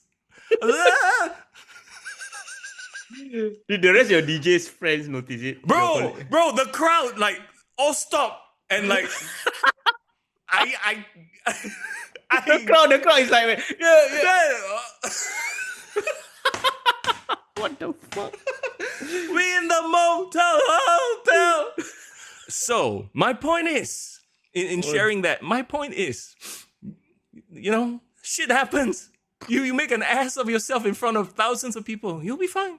Yeah. Look it's at we're here, we're talking wrestling, we're having a good time. Yeah, thanks for sharing that very vulnerable moment of yours. No worries, bro. I just wish somebody had clipped that It's somewhere my up on YouTube. Oh my god, like a real clip of that, right? Oh dear God, yeah. So yeah, that's my Yeah. my, But my trigger song. My trigger song. You know what Irvin says? I respect anyone who gets into the ring braver than me, sir. Yeah, Come there back you go. stronger. So Yes. some motivational words there from our favorite listener Irvin. So yeah, come back stronger, Amani. I think at the end of the day, I'm happy that Divya is back. I think Sarah and Divya sounds like a very interesting duo. Especially if she turns heel. I mean, Divya turns heel. I was a bit interested in that. I thought Divya and Sarah had issues from previous. So okay, but if they want to be a team, but then where does that leave Christian? Yeah, and I think Radiant. I think I saw somebody or I heard somebody whispering in the crowd like, "Wow, she looks like a Japanese wrestler." Oh, and I think it's a compliment because she, her attire very colorful. wait, didn't you say that to me? Oh yeah, shit, I said that myself. Did I quote myself? Hey guys, I heard a piece of news. I heard somebody in the crowd say that she looked like a Japanese wrestler. Who was it? It was me. You see? Foreign Here we come. purveyor of fake news, bro. He's just his own quote. He quote other people. Hey, Mr. Young, you know what? This is great advice and motivation for Armani. We are literally mistaking our way through this podcast and we're still powering through. What's this we business? What is this we? If I go down, you go down with me. You are talking shit, yeah. What the? Get off the Red Bull. Just okay, we have enough of your lies, bro. Bro, what were you doing a Hogan now? Am I a Hogan? Isn't this a stop. tribute show? Yeah, tribute show. Come on. Yeah, it happens. We talked about when people, bro, are you getting old? Your Sauce, it's me. Sauce, trust me, bro. Oh no, stop. This is we've officially gone off the rails. Okay, come. Let's talk about the rest of this card. It's still the first match, guys. You spent too long, okay. Oh, my okay. voice is going already. Hotel. Okay, okay, enough. Okay, guys. Next match.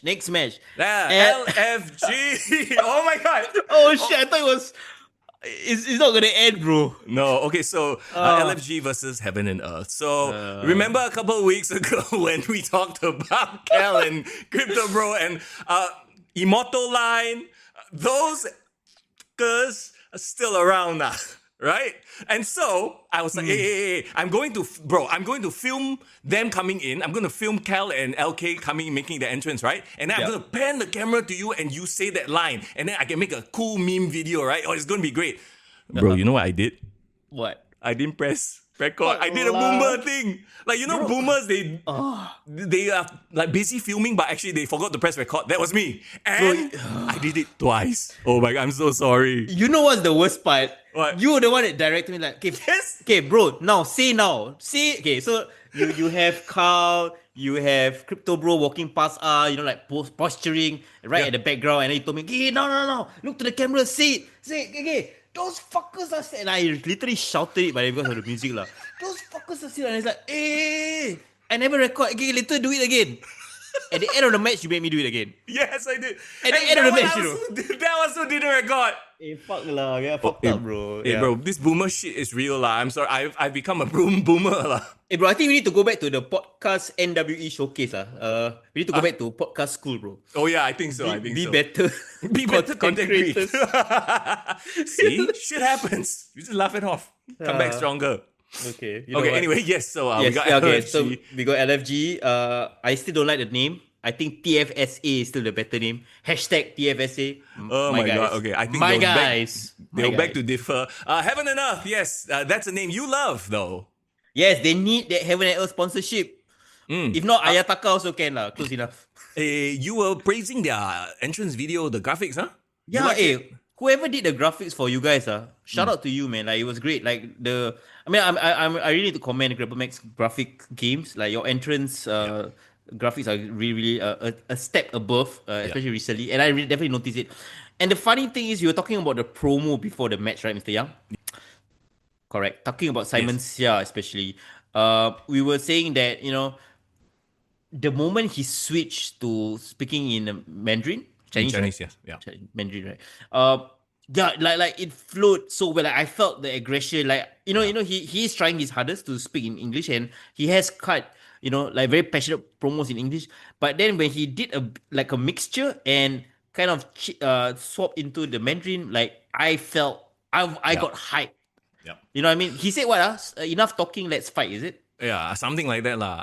It's like the whole Io Sky Asuka issue that we've talked about before lah. They can cut a promo in English, but it's like not really there. But let them cut a promo in Japanese, and you don't need to understand, even if you don't. But there are subtitles. But even if you don't understand, you feel it, right? Correct. And I think that made me kind of hype. And I've been really loving this Heaven and Earth tag team. Like, not just the name, great name by the way. The wrestling styles, how different. Lavin is, shout out to Lavin, wearing your gear. Shout out to Simon Xia, like, you got high flyer, you got technical. We always talk about how those two combined feels like such a complete team, right? Yes. I love teams where they have different styles. I'm actually against like the very identical style teams. Really? For me personally. Okay. Yeah. The Shadow says it was Ban who did the graphics. Hey, shout out to shout Ban out, right there. shout out to Ban. Cool. All the skill sets coming together. I mean, we got Sarah with the the production side, and I love it. Okay, so let's talk about the match itself. Why?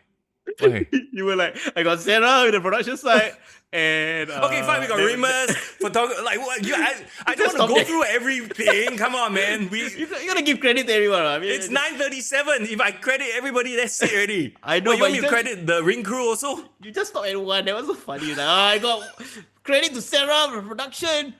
Anyway, I'm trying to move this shit along. God damn it. Okay, let's go. Okay, yeah. So the thing started off while it was a brawl, right?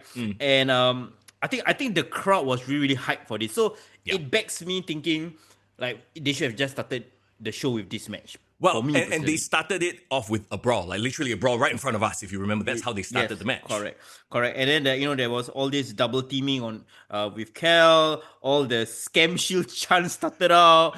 Cal and Crypto just having fun at this point in time, right? Can I say a lot of the Grapplemax veterans, right? Like Cal and LK, Big Dave, they've all become like you can tell that they're having fun in there, and they are being And they're the fun having heels. They're almost like, like Randy Orton. Like he's out there having fun. Correct. And I think what makes it work is because their characters are so dialed in, right? Yeah. So they can rely on character, like what Randy does. Randy relies on character, his brooding, stage presence, ring presence, whatever nonsense it is. And I think Crypto has the easiest job in Grapplemax, in my opinion. Like he literally has to do one or two big moves, or like literally have to like.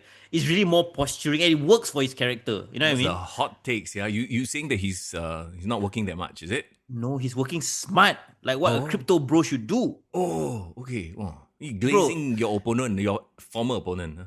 You try to throw me under the bus, A little bit. Fuck off, bro. What are you gonna do? Spear me? Yeah. Cool. Anyway, yes. What I'm trying to say is yes. So, but I did see something that went down. I think Cal took a bad bump. Do you see that?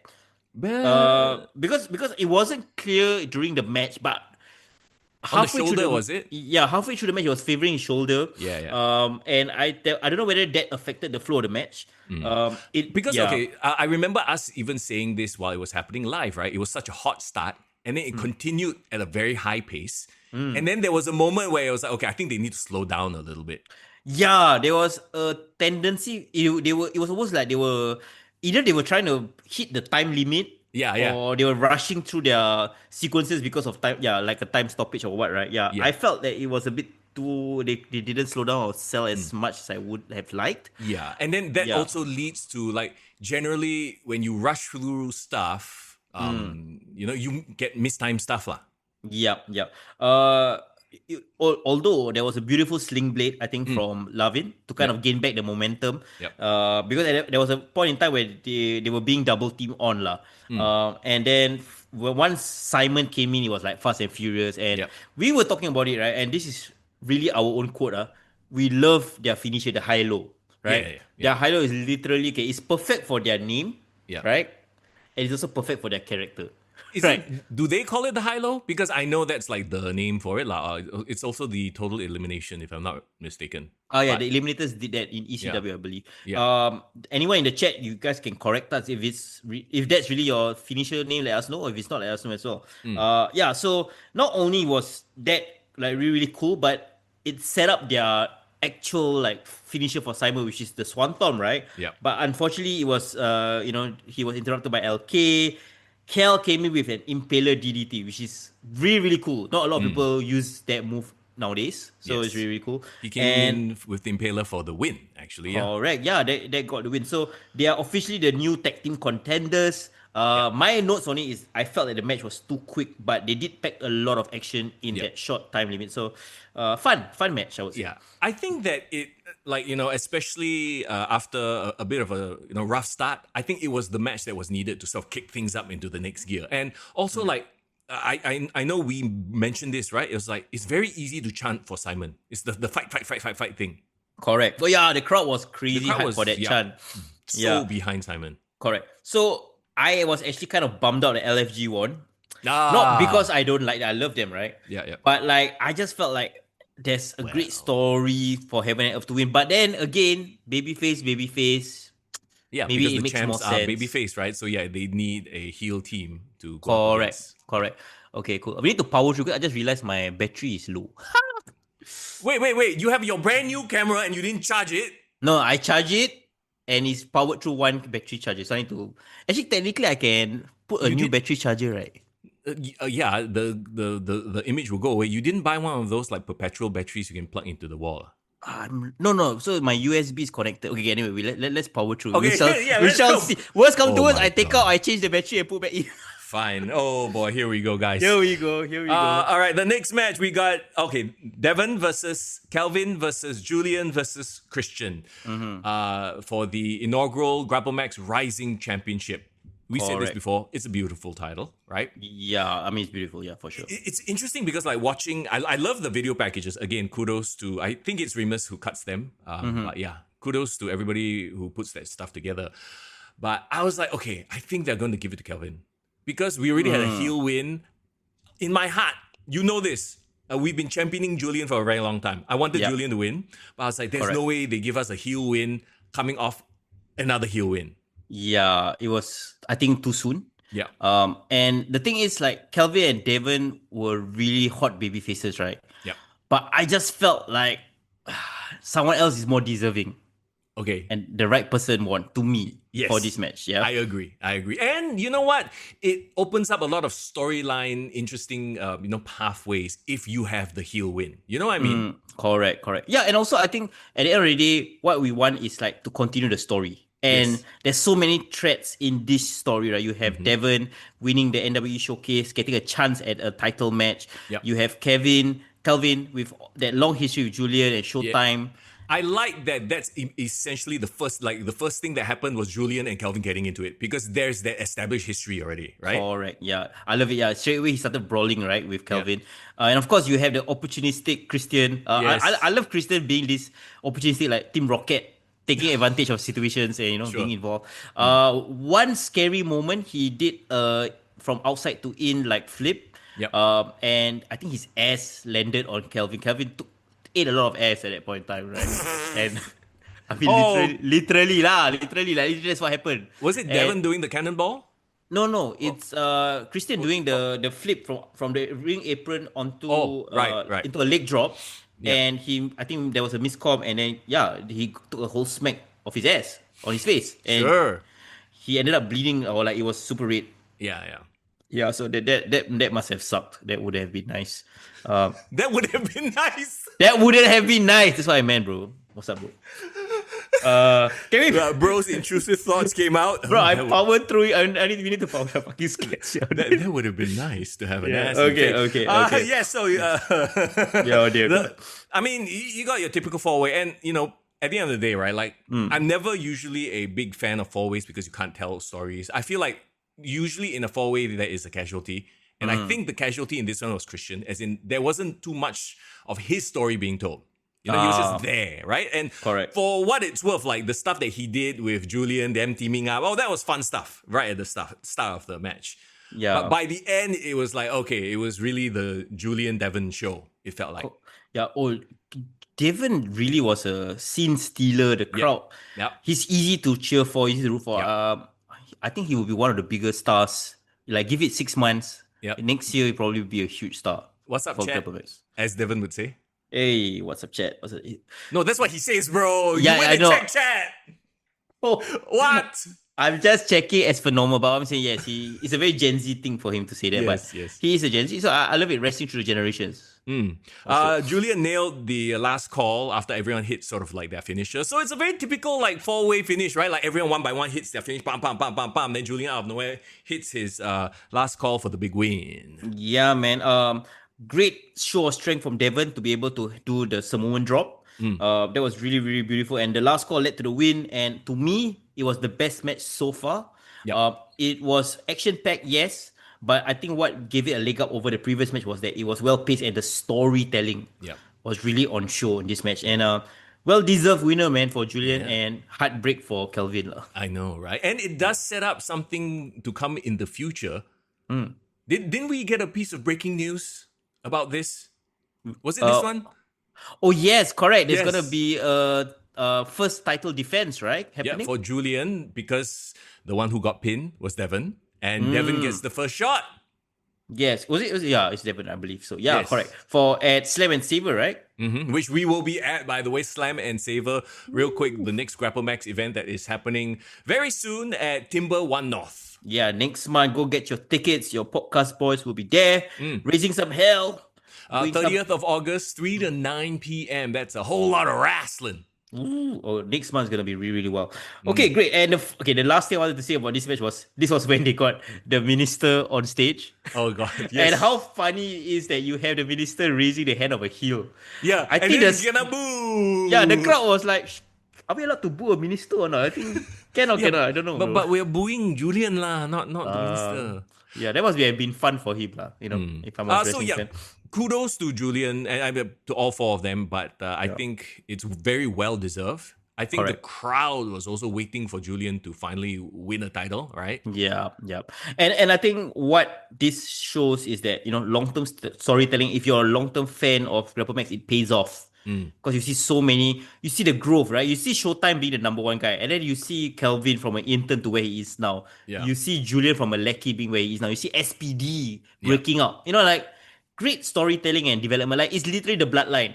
Yeah, yeah. Grapplemax bloodline, right? And it'll So, be yeah. interesting to see in the future because, Showtime Inc., Mm-hmm. they have Showtime, they have Prabhu, they are championshipless. So there's always opportunity for dissension if we ever want to turn Julian heel, but I'm not saying they should. I'm saying the opportunity is there. I mean, Julian is already a heel, I right? mean, I turned him face, sorry. Oh, yeah, okay. Yeah, Gotcha. and the other two, even more heel. You get my point. Yes, a heel turn over and a heel turn, yeah. Yeah. Yeah. Okay. This was the match where I couldn't write any notes because I was eating my McNuggets.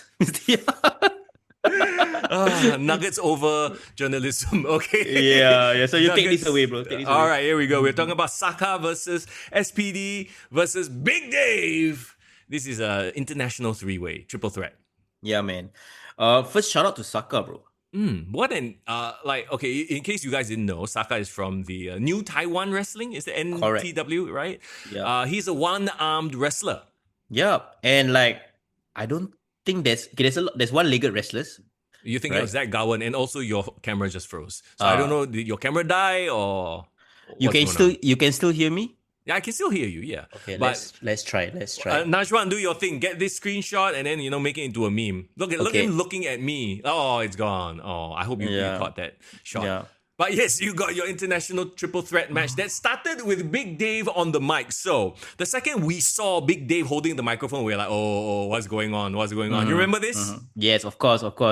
He's gonna say something, right? Yeah. And it's interesting because he comes up and because we know the context after we had a chat with Greg, right? Like there was a little bit of, how far can we go with, because you got Minister here, like you can't really go super heel, but at the same time, that's what heels do. So Correct. yeah, the worst thing he said was Jurong stinks. I mean, come on. It's not so bad. Yeah, Like, right. Jurong does smell like chocolate sometimes. Chocolate? Yeah, chocolate factory is there, what? Oh, okay, fine. Yeah. But doesn't mean it stinks. I would love the smell of chocolate coming out of the house. Right. There you go. But yeah. Oh, Kerry Von Erich. Wait, Kerry Von Erich was a one-arm wrestler?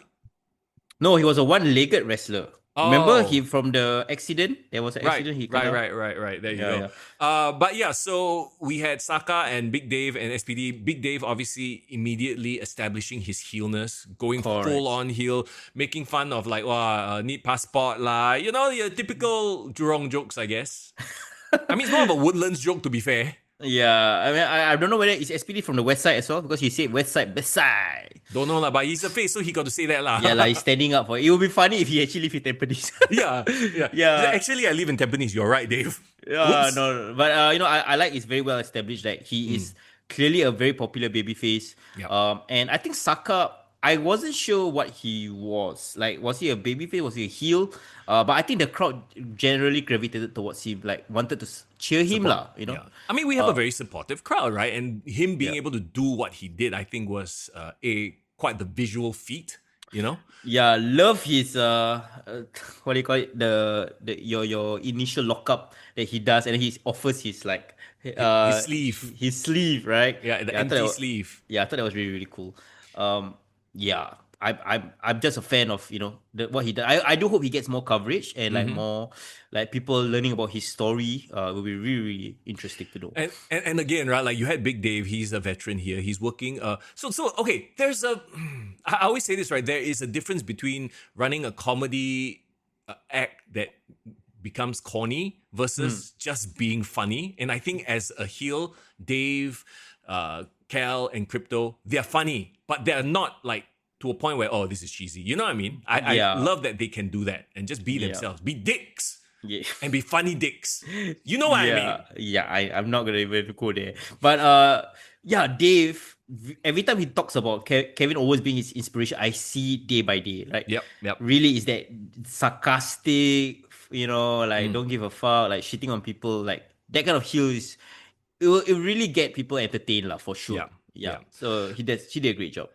So Saka actually hit Dave with like a one-arm Michinoku driver at one point that looked really impressive, but also a little bit scary. But I think Dave was fine from that. Correct. I was very, very worried because maybe from where we saw the angle, it looked like he really landed on his neck, but I think he managed to rotate in time. So that was great. But I just felt like Dave has always steals the show. Like I've always given him high star ratings on our SW20. Yes. Because he just is a ring general, right? He is. Yeah, and it's really people having to match up to his level. And I feel SPD brings something different, right? He's this brawler, so I wouldn't say in a wrestling match he would be more impressive than Dave, but I think he got people to cheer for him.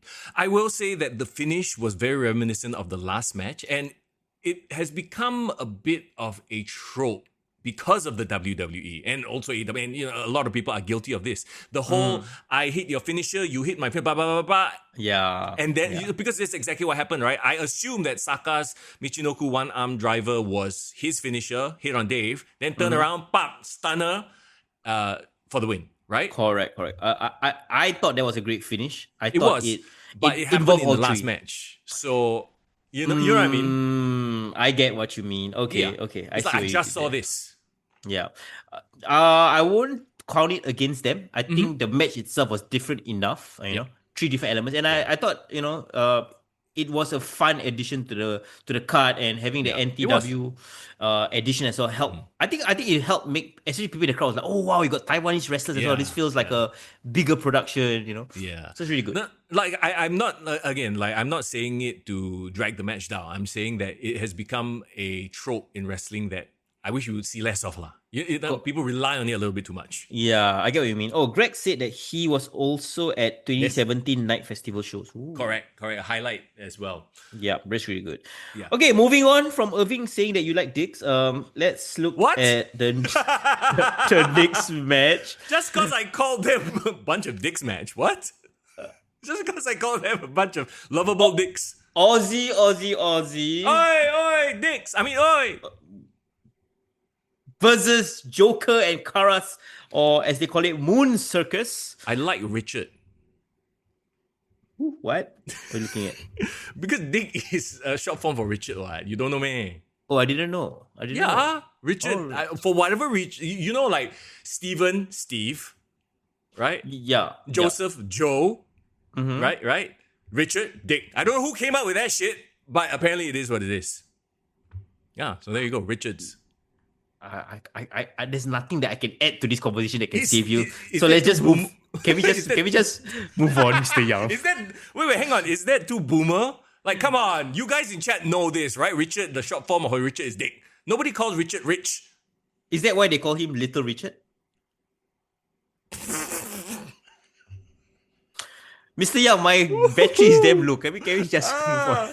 Okay, Zayden, no, I'm not on the Red Bull, and Fire says Richard Togo. I love it. All right, come. Let's talk about Joker and Karas versus Aussie. Oi, here we go. The heels with all the ref bumps and distractions, and this was the referee Kayu chance. Oh, dear God. Poor ref. Sufi had a very tough day in the office, bro.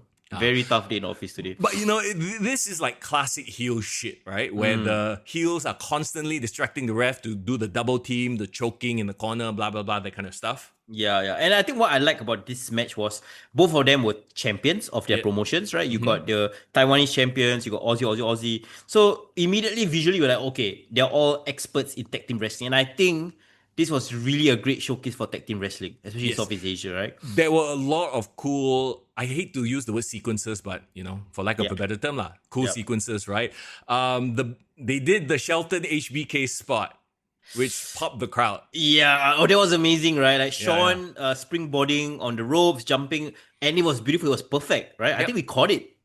Yes. I mean, okay, it wasn't as perfect as HBK Shelton, let's be real, but the effort is there and I loved it. We need to clip this and we need to put them side by side and let's compare. Let's get people to compare. Oh, okay. Yeah. Okay. But what I really, really like about this match, right, was that I think there was that one spot which I think it was a bit controversial. When there was a tie involved. There was a tie. It wasn't a tie, it was a lanyard.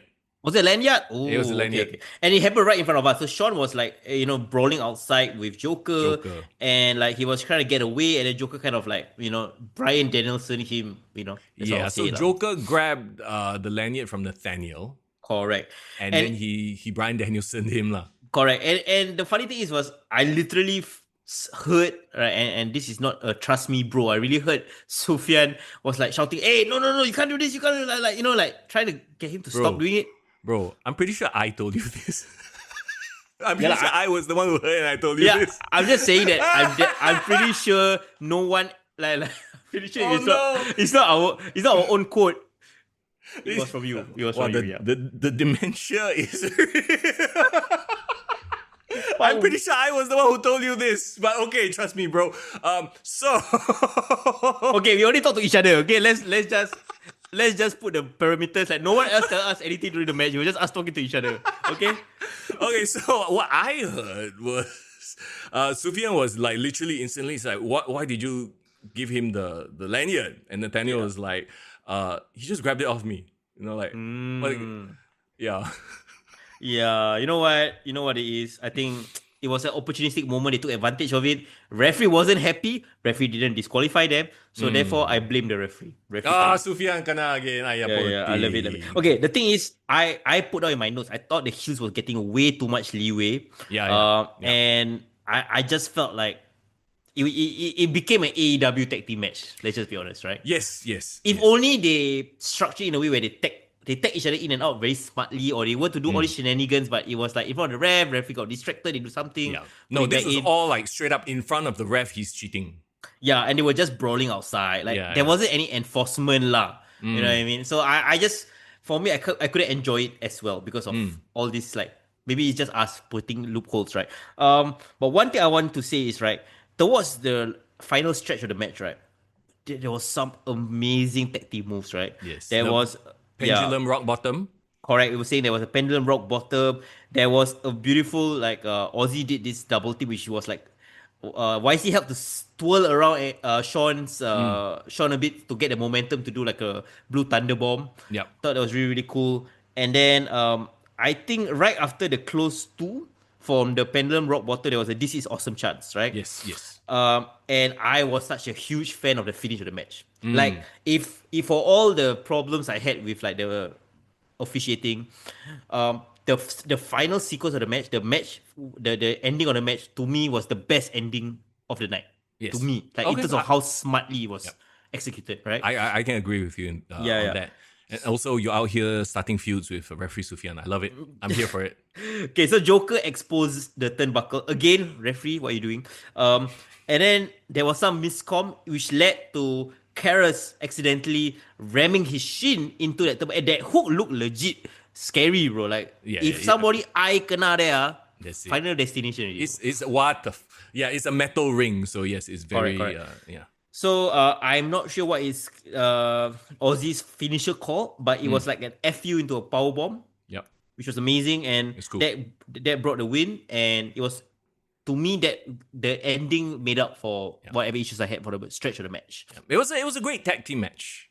Yeah, I agree. Yeah. And you know what? I want to see more of Karras and Joker. We were talking about how as Joker's face was peeling, he looked even more menacing, bro. Okay. His face paint was peeling. His face wasn't peeling. His face paint was peeling. Big difference, bro. Yes, Aiden mentioned it as well. His face paint was falling apart and it made him look even more menacing. Okay, Bun says it's called Down Bad, Down Under. There you go. Down boy. DBD. Huh? Yeah, down boy, down bad, down under. DBDU. Okay, come. Gotcha. Let's go. There we go. DBDU. Loved it. Let's talk about that main event. Talking about Ban. Ban finally getting his shot. Yes, versus Hotshot Wilson. There was the big promo package before as well. It was actually funny because right at the start, I was like, man, I wish Ban would fire up during the promo, right? But by the end of the promo, he fired up. So I was like, correct. Okay, there you go. I think the promo was a great representation of his growth in Grapplemax to me. Yes. At the start, he was like, okay, very nondescript, just a normal him talking there. By the end, he was so fiery, so passionate. He felt like a worthy contender against Hotshot. So, and he also like leveled up his gear, right? He comes out and then for run. You know what? Do you remember what you said? Yeah, he said he looked like Liu Kang, right? Yeah, you say like it looked like some Power Ranger Mortal Kombat guy. Yeah, okay. So shout out to him. Like the gear makes a lot of difference. He felt like a main eventer. I think that's what it is. And so this whole storyline, right? If you've been following Grapplemax, it's a really great payoff for the fans, right? Yeah. You have the initial Causeway Jam, right, where Bun won it for Team Grapplemax, Yeah. and he was the one that closed out the show, right? Not the champion, not Wilson. Yeah. So if I was Actually, Wilson, I'm like, why? Yeah. And I don't know if this was planned, and this is almost like WWE cinema, You can see the footage of that happening when Greg Greg comes out with the microphone, like he walks by Wilson to give it to Bun, and the camera, I wish the camera zoomed in on Wilson's Cinema. face. Cinema. Cinema, But that moment, I'm like, oh, okay. Like, I don't know if that was, by the way, we have this footage, or if it was planned to be filmed like that, but kudos for putting that into the video package, because, And what's so great about that whole thing was that happened in February, right? Yeah. So this match has been building for 5 months, right? Well, I mean, if you ask Dave claims that this has been building for the past couple of years when Dave first, lost to Hotshot, remember? That whole thing of like, once you become champion, everyone will be gunning for you. You will not get the respect, blah, blah, blah. Yeah. I think what Grapplemax does really well is that they help to feed one storyline into another, like one rivalry into another. Because while that was happening, right, that was the initial seeds. Yep. But then you still had Bun and Dave having to, do their thing. Finish off their rivalry, which was what happened at the projector, right, with Fight Club. Yep. So they kind of went cinema. Correct. They went different ways. Yep. And then another seed. That event, Hotshot as the champion was in a like mid card match. Remember with the Sage Northcutt, the whole Sage Northcutt. Sage Matthews. You talk about that? I'm like, the MMA fighter? What? UFC fighter. So, like they had that match and it was like a boy. Remember that whole boy band, Backstreet Boy shit. That was the question was like, why is the champion in a mid card match, like a random, multi-man match? Yeah. Fully justified heel turn. And then a few months passed by, NWE Showcase. I thought I was just there to watch, like, the young stars, the developing wrestlers of Grapplemax having a match. And then all of a sudden, Bun was in the match, finished out a match, minding his own business, right?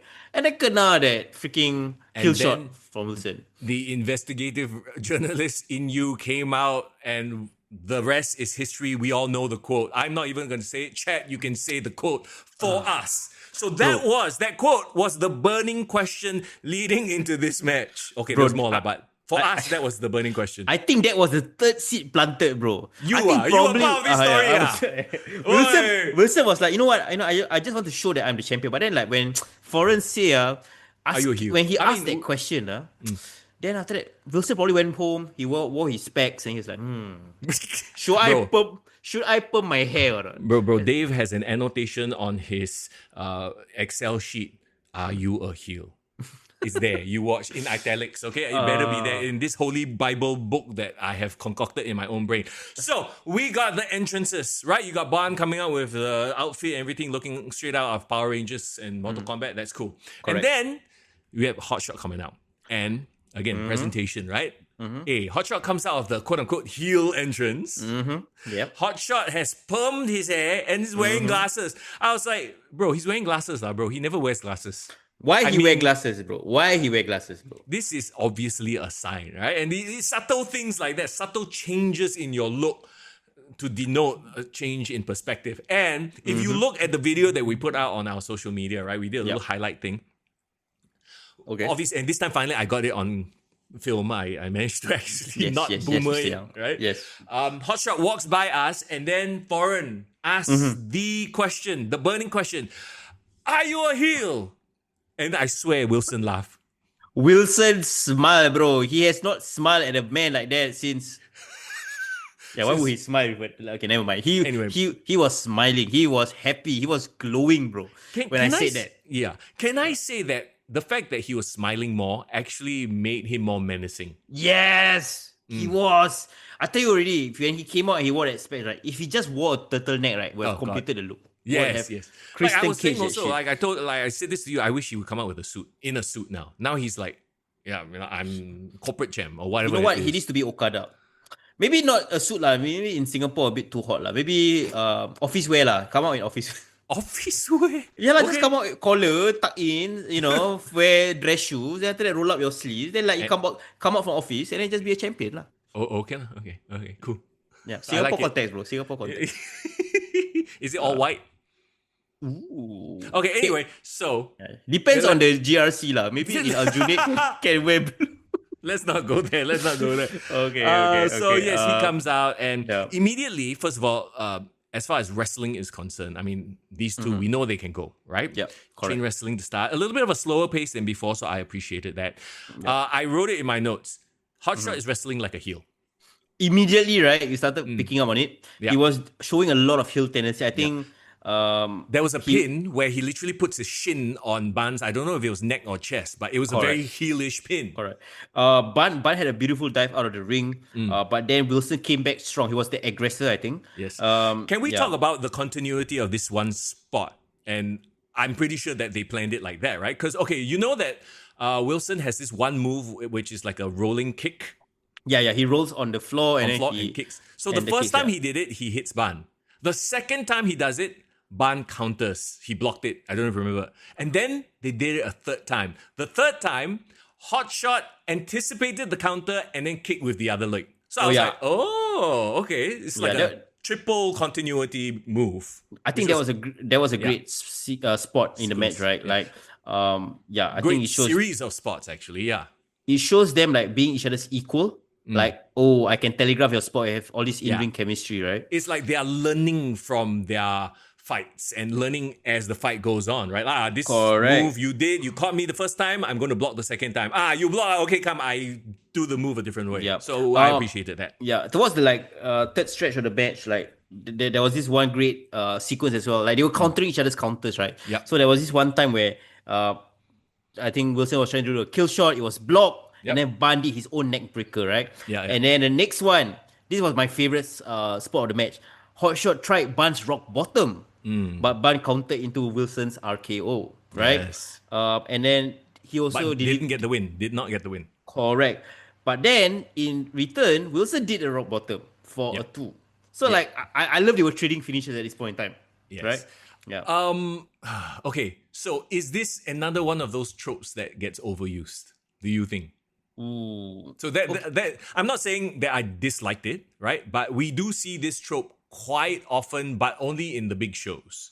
Like a WrestleMania. On AEW, it happens all the time, every week. So I think if you do it at the right time with the right story, like like this. and they have to prove that they know each other so well, then I think it's worthwhile telling that story. But yeah, in this context, I think it was good. And that rock bottom got a 2 count, right? Yep. And what was so smart was Wilson right after that rolled out. Yes, he rolled out of the ring so that he cannot be pinned.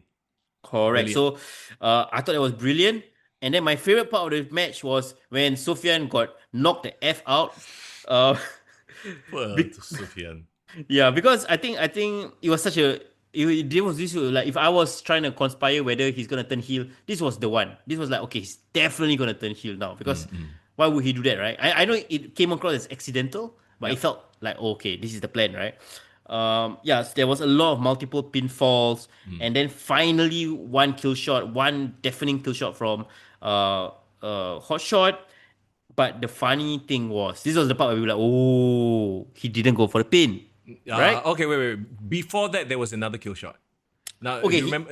Ban was getting into the ring and he ate a kill shot. But correct. And then Wilson went for the pin, but Ban kicked out. And that was a big shocker moment. Yes, so you got that shock moment of, my finisher didn't finish you off. And then he manages to get a second kill shot off, but he doesn't go for the pin. Correct. Instead, he brought him up. He did a dragon sleeper submission. I haven't seen that in a while. This is one of my favorite moves. Whenever I do a created character on WWE 2K, like one of my submission moves will always be the dragon sleeper. Who uses it? Like who popularized it? I think Bryan Danielson at some point. Is it Ultimo Dragon? Or maybe it could be.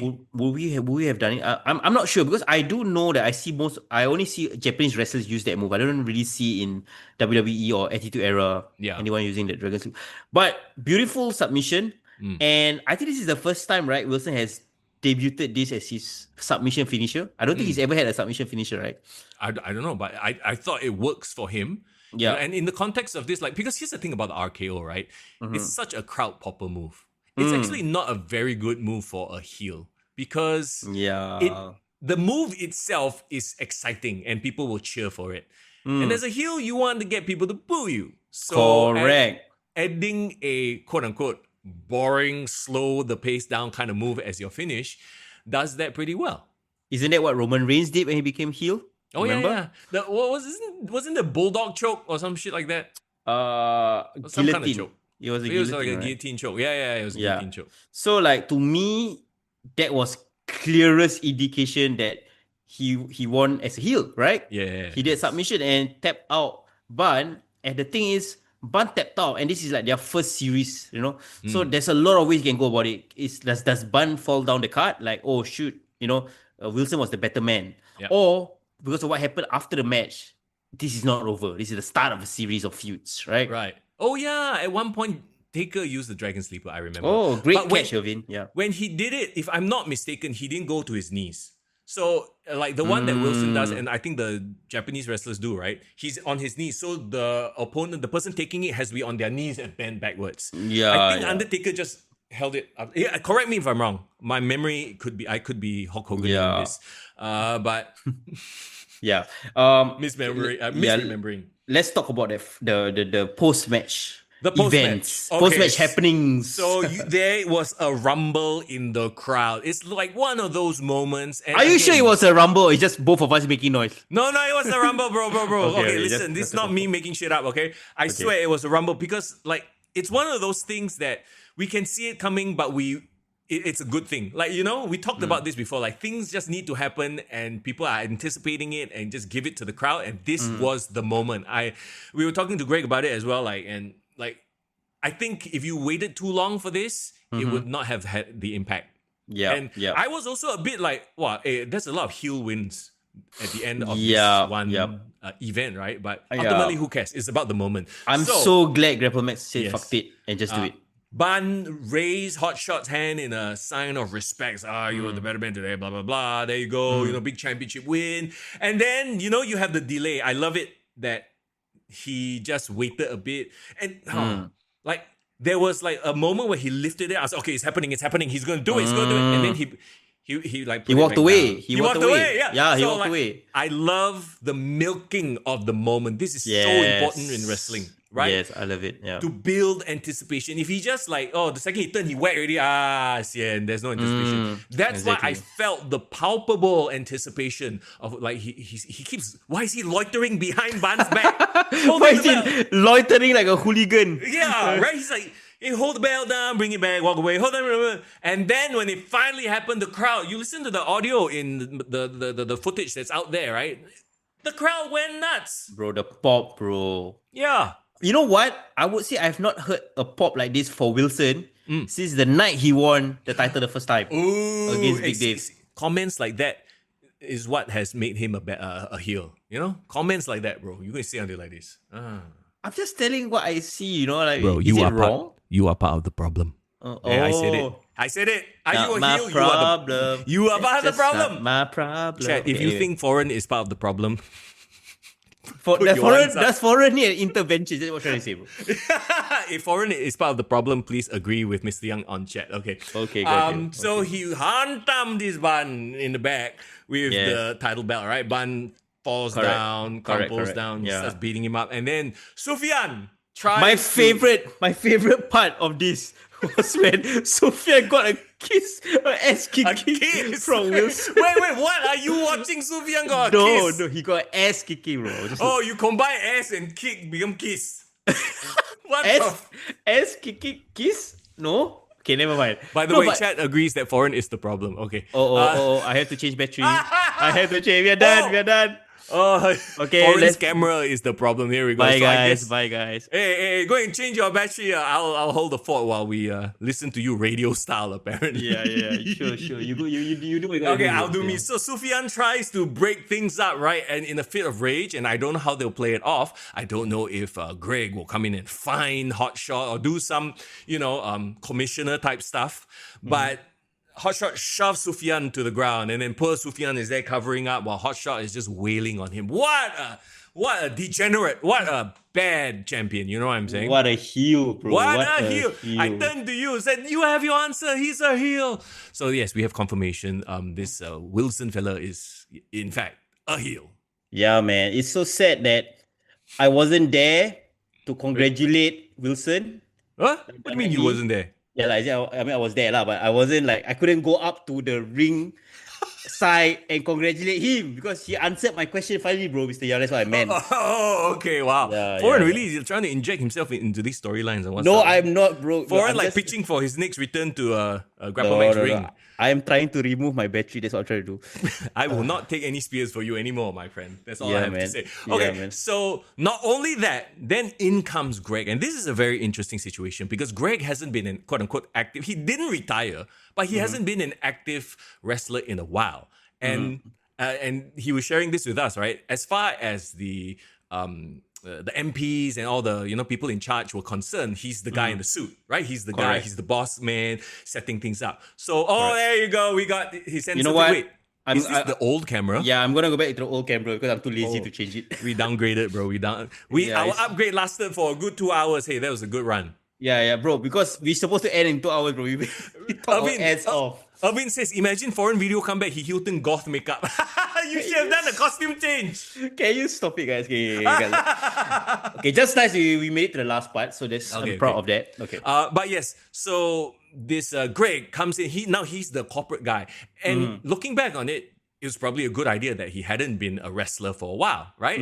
So now he's literally the authority figure. He comes in and he tries to calm Wilson down. He's like, "What are you doing?" And then he shoves him away, that kind of thing, right? Yeah. And then he takes off his jacket. He tends to Sufyan and Ban, and then that kill shot Oh, to love Greg. it. Love it. Oh man, that kill shot was amazing. Not only because it was Greg taking it, but because it was done in an environment where a lot of them doesn't know what's happening, right? Yeah. They literally even the minister was there Yeah. thinking did Greg just lose control of his roster? What's happening? Yeah, and to your point too, the organizers, the MP that side, right? They have experienced wrestling it's very hard to experience wrestling in 2025. "Quote unquote," we're also smart, right? It's hard to experience wrestling in a genuine shock. Yeah. Because agreed, we know the ins and outs. We know that this Nick Aldis, if he gets RKO, he ex-wrestler. We know, and no big deal, right? Yeah, but to them, I'm trying to think from their point of view, they must have been like, "Wow, hey, Ken, man." Wow, we haven't, honestly, I envy them. We haven't had that sort of a feeling in a long time. Yeah. Probably the last time somebody felt like that in real wrestling context is probably when Vince McMahon got the first stunner, right? Yeah, Because right? Yeah. you've never seen him anything else other than the announcer or the announcer, owner. or the guy in the suit, that kind of Yeah. thing. Exactly. So Greg taking that kill shot, and I even caught it on the video, he twitches at the end. It's quite funny. The twitching. You gotta sell the twitching, bro. Yeah, you got to sell the devastation of the kill shot. So Yeah. So what does this mean for Inglorious, bro? That's the question. And also poor Ramus, Ramus is working, he's doing the filming and stuff like that. Then I was like, "Hey Ramus, your friend now is like, hey." Hey, Remus, why don't go in? What's wrong with you? Yeah, they're Inglorious. So I hope they bring back the whole Inglorious thing. Now there's a story to bring back, right? Because this is supposed to be a group. And I remember very specifically, I think when Wilson was announced, he was announced as from Inglorious. Yes. And Greg hasn't wrestled in a long time. And he has already previously communicated to us that his next match is gonna be his 100th match. Oh yes. What better story to bring him back than this, right? Yeah. Student versus teacher. Yeah. Personally, I would like to see Hotshot go through his friends. As in go through Ramus, go through Greg. Gotcha. Because you were saying, right, he has done 600 days as champion, as a babyface champion. Yeah. Now I feel this is day one, or in this case, in this case, day two of his heel run as champion. Yeah. It literally can be two halves, right? He can literally do another 2 years as a heel. If they do it right. He feels so fresh. It's one of those things where, like, and we even joked about it. Hey, this fella turned heel before Cody. And it's something that we've wanted Cody to do for a long time. So if Cody turns heel and it's like, hey, he copy Hotshot on. Good for him, lah. Good for him. But you know what? I am so happy that Wilson made this move, or Grapplemax made this move to pull the trigger. I think it's a long time coming, because I think we have been quite vocal as well, saying that, you know, we do respect, you know, what Wilson has put into his title reign, but we also felt like his title reign didn't feel like the main event, like everyone's there to see him, right? The luster of him winning evaporated pretty early in his run, I would say. Like the whole of 2024, I felt like, he wasn't the one that was spotlighted. And now it's undisputed. Like he is gonna be, his storyline is the top storyline right now in Grapplemax. Yeah. Going back to the quote you said earlier, you know, you was it stay long enough to as a hero, and then something about villain. You either you you either die a hero or live long enough to be the villain. Yeah, there you go. Okay, I completely butchered that quote. you call yourself a comic book fan, bro. What's up? You know, I'm not a DC fan, so there you go. That's my answer. All right. So there you go. We have Hotshot becoming, retaining his championship, becoming now the dominant heel champion. Again, leading into the next Grapplemax Slam and Saver. The card is not out yet, but you definitely have to assume that, you know, there's going to be fallout from that. We already know one of the matches, right? It's Julian versus Devon. Correct. I think that's the only one that's been officially announced. It's probably, you know, stay tuned. They'll probably announce it throughout the next couple of weeks. And it's gonna be fun. Like I mentioned, your podcast boys are gonna be there. We're gonna be doing a bit of a preview show, think Pat McAfee style. I think it'll be really, really fun. And go make sure you guys get your tickets over there, right? Ooh, Zayden posits the question: could we see a new faction led by Hotshot? Hotshot and the Hotshots? Ooh, Hotshots and the Hot Shats. Hotshot and the Hot Shits? You know what? I just thought of something, and it's gonna piss both of us off. Oh, what? SummerSlam is happening next weekend. Correct. We didn't preview SummerSlam, but it's okay. Wait, SummerSlam is next weekend? Are you serious? Yeah, 3rd August, right? How Grapplemax more interesting? 2nd and 3rd August, 2-night SummerSlam. The hotter shots. You know what? Are you serious? Oh my god, yeah, you're right. Let's do a social media preview, and then we'll just do a review next week. Okay? Bro, how do you feel about quick predictions? 5 minutes. Okay, ready? We are not allowed to power through now. Power through. Just say who you're gonna win. Okay. Once again, Grapplemax, great event. We look forward to seeing more, and I love that Grapplemax is doing these events at so many different places. We talked to them about it before as well. Each different place will have a different vibe, but every story is canon, and I love what they're doing. So kudos to you guys. Yeah, man. We look forward to Slam and Saver. Yes, and guard your laptops, because I'm coming with my USB. I'm coming for that Bible. Okay. That booking Bible, whatever it is. Okay, no 1 hour podcast. We'll probably fire through a week. 5 minutes. Yeah. We got shit to do. We got real lives to get to, man. SummerSlam 2025. Here we go. This upcoming weekend, Tiffany Stratton versus Jade Cargill for the Women's Championship. Jade Cargill, let's go. Jade Cargill, agree. Randy Orton and Jelly Roll versus Drew McIntyre and Logan Paul. This is the celebrity match. I want Jelly Roll to die in the match. I mean, I want him to take the L. Oh, jeez, man. Yeah, but I think he's gonna win, you know. Bro, yes, I think the Pacers are gonna, you know, come out victorious. Wow. Hush, yeah, suddenly. Okay, here we go. The Judgment Day versus Charlotte Flair and Alexa Bliss. Very quickly, this Charlotte Flair, Alexa Bliss thing, suddenly Charlotte is a beloved face. I love it. She's kind of cute. I just realized. What the? I think Alexa has made her more cute. Okay. Who wins? You know what? My head says it's still gonna be Judgment Day. Okay, so they retain, and then Charlotte Flair. You know what? I would like to see Alexa Bliss turn on Charlotte here. Ooh, oh, that's heartbreaking. Come on. Yeah, but that's wrestling. That's storytelling. No worries, Greg. Thanks, bro. Oh, yeah. So anyway, I'm going to call Charlotte Flair. I mean, Judgment Day win because Alexa Bliss turns on Charlotte Flair, and they move on with their own little feud. Roman Reigns and Jey Uso versus Braun Breaker and Bronson Reed. Wait, was this made on SmackDown? Yeah, not a fan of this match. I wish it was a solo match between Roman and Braun, but maybe they're saving that. Maybe. Yeah, they are. They really are. Yeah. Don't kill the aura of Braun. Don't kill the aura of Roman. I would say Jay takes the pin. Yeah, I was just about to say it. I think that Jay here is going to take the pin, and maybe they can debut a new fella.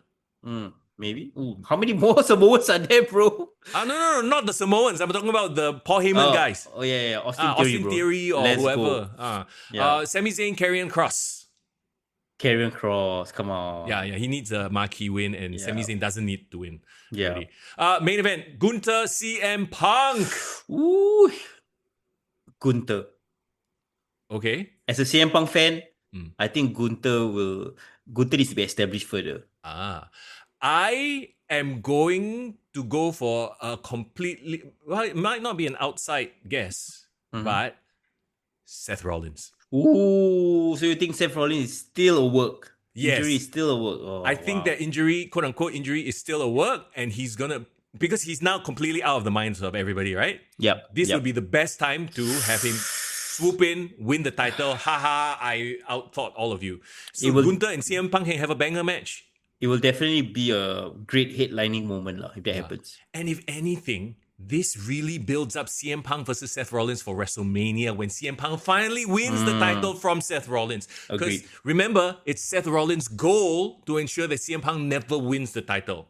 Agreed. He's going to do it here. Yeah, that's going to be wild. That is going to be wild. I'm down for that. There you go. Are you A-Town down? No, sorry. A-Town down on the... Oh, can we talk about how unceremoniously, randomly, they just broke them up, like, in a backstage interview? Like, I think they gave up. They're like, alamak, we need to close this loop on this story. Like, let's do it. Yeah. They just broke up. Like, nobody cares, right? Yeah, okay, come. Let's go. Night 2. Dominic Mysterio versus AJ Styles. Oh, I love this feud, bro. Love this feud. And Dom just went to Trivia and was just aura farming there. Wait, he won a title. Was it their main title? He didn't win the title. He just attacked somebody and took somebody's title and posed with it. Oh, okay. Wow. It's such a dick. But he's apparently going to be part of a fatal 4-way for that title at the next Trivia event. Nice. I love that they're giving him the shine there. Yeah, I love it.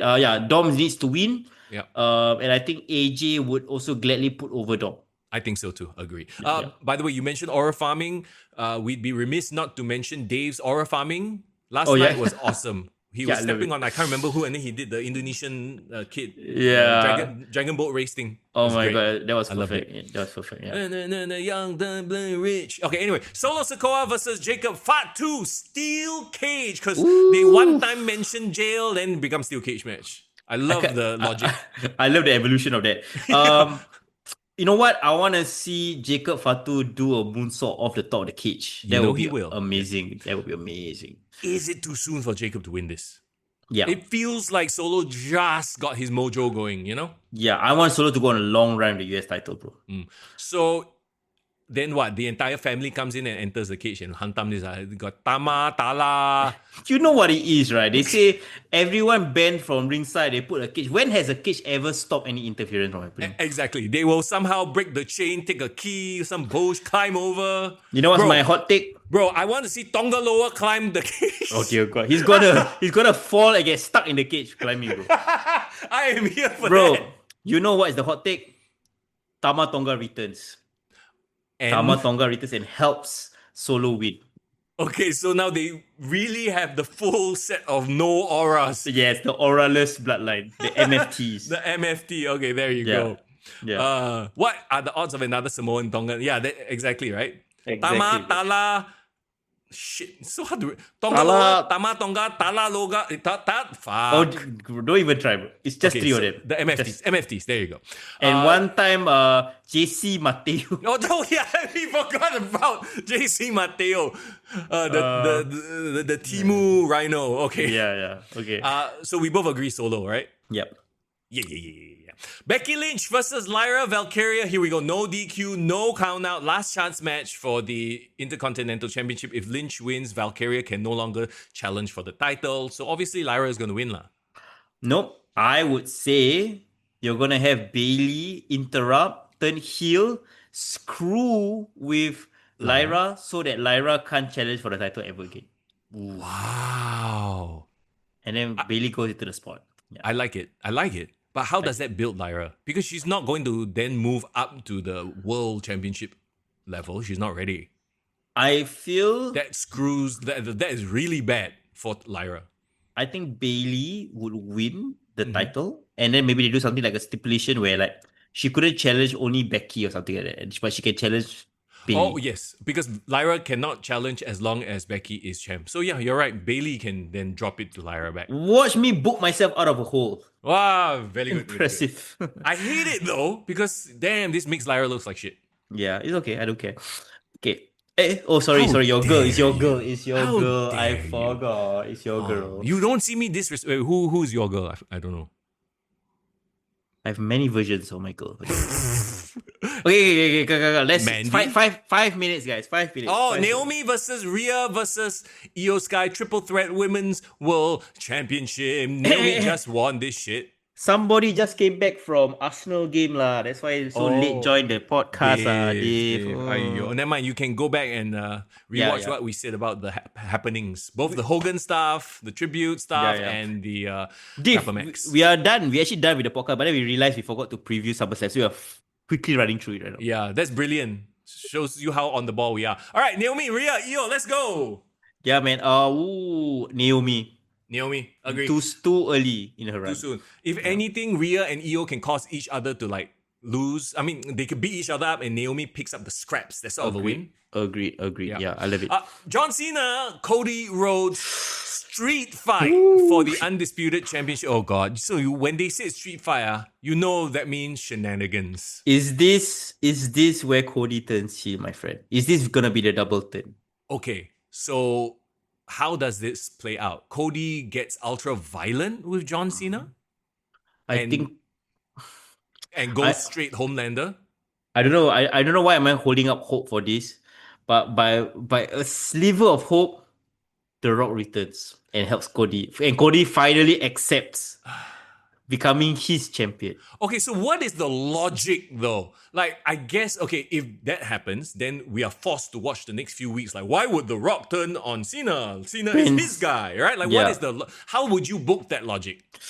I would say because the puppet master is The Rock, then maybe The Rock's like, you know what? I think I want to start with Cody now. And then like, there's 2 layers to it. Cena will feel betrayed by The Rock, and also feel like sad because he's ending his run. You know what I mean? Like I think it would be a good impetus for him to turn back babyface. That's what I'm trying to say. Fire is like, what the you want Rock to come back? Special. Wait, what does special mean? Like what the fuck, like in Malay. Yeah. Okay. I would like Cody to turn heel, but I would rather The Rock sit this out. I think The Rock has too much negativity on him right now, and his commitment level is not there. So I don't want another situation where he comes back, becomes the reason for something big, but doesn't stick around to see it through. You know what I mean? According to Dave, apparently The Rock and Triple H feuding backstage. It was bound to happen, right? It was bound to happen.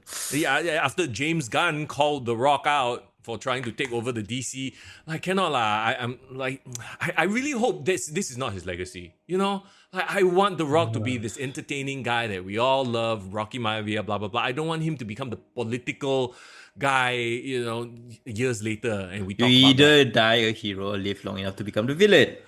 So, okay. Cena, Cody, I agree with you. It should be a back and forth.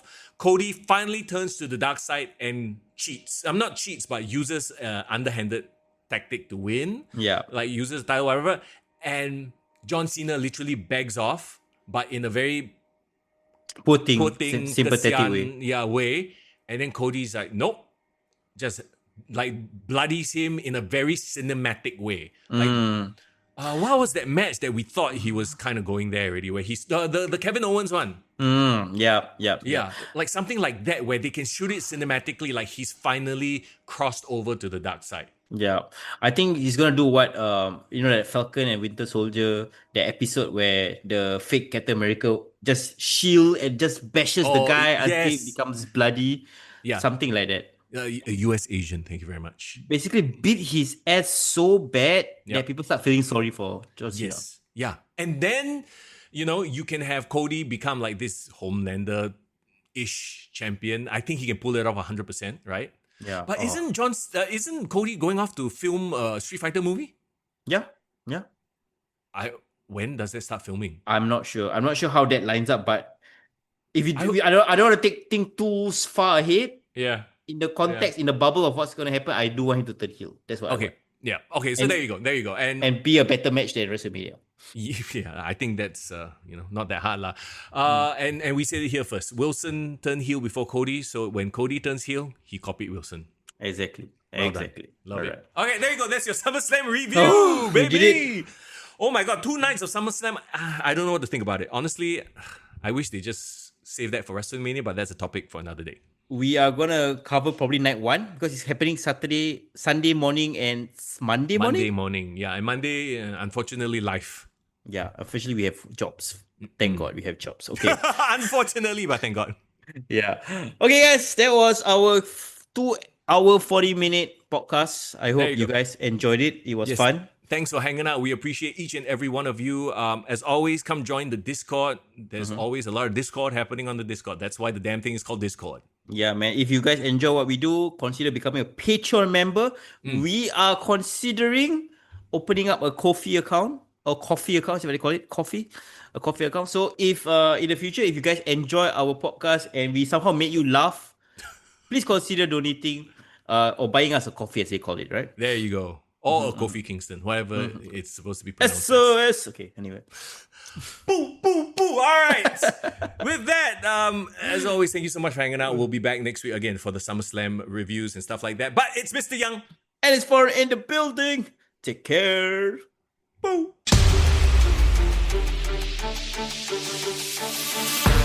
Let's go.